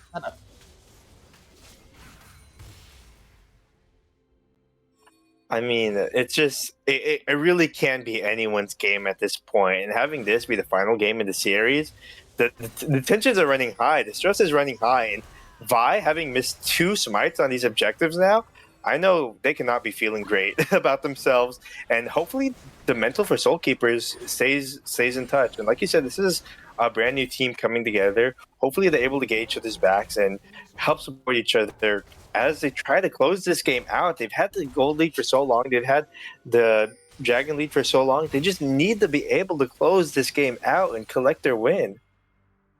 Well, say what you will about the last two objective steals. The only objective that will continue to be in the game is the Mountain Soul. Elder Dragon and Baron are gone. So, yes, they lost two very important objectives, but they still have some pretty nice advantages. In fact, I think Cal was looking for a fight. Twitch can't really kill him. And now everyone's piling in. Twitch gets the free fire, though, but it's only on Cal and Vi. The Zanya's out for Wukong. Now Twitch is finally getting under pressure. Vi is low, but it doesn't matter. Twitch is definitely going to die here. It's just a question of how many kills. It kills 0. The Vi ult does not matter. Silas is going to die right immediately after the Zanya's. Jace is going to annihilate him because of the lethality. Yes, you might kill the Cal. You might kill the Vi. You don't even do that. And it's a 5 for 0. 4 for 0. Sorry, 5 for 1. Right whenever Baron spawns. Oh. Yes, they have to worry about the minions. But I mean, and you were right. This this Mountain Soul, just provides so much of a huge advantage in that fight. Plus, starting in the 3v5 and finding those great picks for the Alistar. Oh wow! Can't believe this game is still going. Right, because the only advantage that an amazing fight for them got. Right, they killed 4 people, lost only 1, and what they got for it was clearing midwave and not losing a Nexus tower. They weren't even able to get Baron off of it. Mm-hmm. It's just so hard. How do we close this game? You need to have the right setup. You need to have these waves pushed in. You need to have vision set out. Then you need to be able to threaten this Baron buff. If you're not able to get all these conditions down, it's going to be hard to close the game out for either teams. Mm-hmm. All right, so they're controlling the waves. Yeah, they're controlling the waves, like you said. It's getting intense. Scarlet, who's gonna win? I put it to Soul Keepers, but that's just because I really like Mountain Soul. Their team comp is a little awkward here. Malphite at any time just has to press R and the game's over. But they've been keeping it tight. They've been doing really well and making sure they're the ones that dictate how the team fight goes. Making sure that, yeah, Twitch is auto-attacking for free, but it's on a Cow. Who cares? Yeah, you have 3 items or 4 items. Cow is just sitting there laughing at you. And then the Twitch immediately dies. So I think it has to go to I do want to point out, though, is that I do agree they have the advantage. I do want to point out, though, that Piglet did get his last Whisper now, so hopefully that'll help a little bit with doing some more damage to the Cow. Because it felt like auto attacks weren't doing anything to the Alistar, and that was with the Twitch ultimate. Hopefully we can get the LDR completed here, and the Twitch is able to do some more damage. But unless that's done, I feel like the results will be the same every fight as that last fight was. How do you feel about getting in this pit as Soul Keepers? You missed the last 2 smites. Flash in. It doesn't really accomplish anything. Malphite's going to look for the R, but Jace still has Flash. Doesn't use it. The CC chain is coming in on 2 characters that aren't necessarily the best for it, but Twitch is free flying on the Twitchies. He's finally caught up now. Still full health, half health now, but he's running. He's not shooting. No shots on now. He dies, and I can't imagine the Ezreal doesn't immediately clean up, because yes, you've got a Wukong, but he's actually really low. The Wii comes in. Vi is not going to be able to do enough damage to really stop this Wukong from doing a rampage, but she does do enough damage to make sure Silas gets low, not to kill. Alistair's the last one alive. Cow does not do anything in these situations. They definitely get an inhibitor here, but it might be more. There's no wave yet. And they do it. Red Monster Gaming somehow win the fight, finding the amazing pick on Jace. The Jace carry, that was so strong. They were able to delete him instantly. Silas stealing the Alistar ulti and living way longer than he should have. I mean, I thought Silas was dead 30 seconds ago, but he just took the Alistar ulti, used his W, and he's still in the fight. Alright, they're definitely going to get some nice damage here. Looks like So- that's all they want. Elder is up. It's pretty hard for Soul Keepers to walk in. They've got minimal vision that'll probably disappear once they walk over this pink board. They've got not that much mobility. They have to face check so many things. And there's 5 members all circled around here. They are teleporting in though. Yep. No wave control. They're just starting. If Soul Keepers lose this fight, this game is over. But Silas is This low, is- but he's got that W, so it's not totally low. The Jace Q barely misses him. Ezreal's gonna be able to go over if he wants, but that's dangerous as hell. Vi is looking for maybe a steal. They're Silas still has sitting TP. on it. Wukong has confidence in the smite, but it's not going down just yet. Wukong is walking out of the pit while the dragon's low. He goes in, and the smite goes to Vi! And that means the team fight is absolutely won! Twitch is going to get killed by the cow of all things! And I think... Oh, no, cow walks away, says Twitch can be saved for later. But everyone else gets absolutely annihilated by the dragon burst. And what that means is a Baron, because we can't end the game with our inhibitors being down. Oh my god! This game will not end! This one I thought BBG had it and had it in the bag. They lose the smite fight. The smite fight, the A block has been winning every single time this game. And they're still in the game. They have the Baron. Can you imagine that pressure that Vi was under, Vree was under? You've missed the last 2 smites, so this Wukong has clearly got a combo on lock. You've got to fight in the pit. The fight was going on while the dragon was being... Is Cal gonna solo Silas? No way, right? Elder is powerful, but it's not that powerful. That would be funny though. Oh, the teleport comes in to just add more pressure, but they are neglecting the 2 waves that the inhibitors are down. Syndra's there, but she kind of struggles against super minions. They do get a lot of damage here. Syndra does not have teleport, but they have Elder. Is Elder going to be worth Malphite ulting in and knocking up 3 of you? I don't know. I honestly don't think so. You have to flash, or Ezreal E this Malphite ult, and no one else has flash. It looks Syndra like has they're no gonna TP. Yeah. They recognize Syndra has no TP, not really where they get here. It's a 5v4, and even though they have this Baron and this Elder Dragon, it's really hard to get the siege going, especially if Twitch or Wukong or Rel or literally anyone finds a good flank angle. I mean, I was just expecting Malphite to find an ult, and then it's over. You don't have Syndra. Very sad. Yep. Alright, Oh, let's look man. at the next Baron spawn and the next Elder spawn. They're pretty close together. 4 minutes. We're and 40 56 minutes into seconds. this game. It's not ending yet. I don't know. I mean, I guess BBG could end the game if they want to fight, but I don't know that they're going to win a fight anytime soon. Well, Or that a fight will Piglet- happen. Piglet has his LDR now. Assuming the Elder Dragon is gone, they could Malphite really looking put up for a fight here, and I gold. think they Mal's can gonna start bait shredding Dragon this though. Elsa. Malphite on the flank, getting stopped by a cow. Silas Elder is Dragon alone. buff is about to be gone. Right. They have to put some pressure here because Silas is going to get the 3rd inhibitor if they're not careful. Still have empowered recalls though.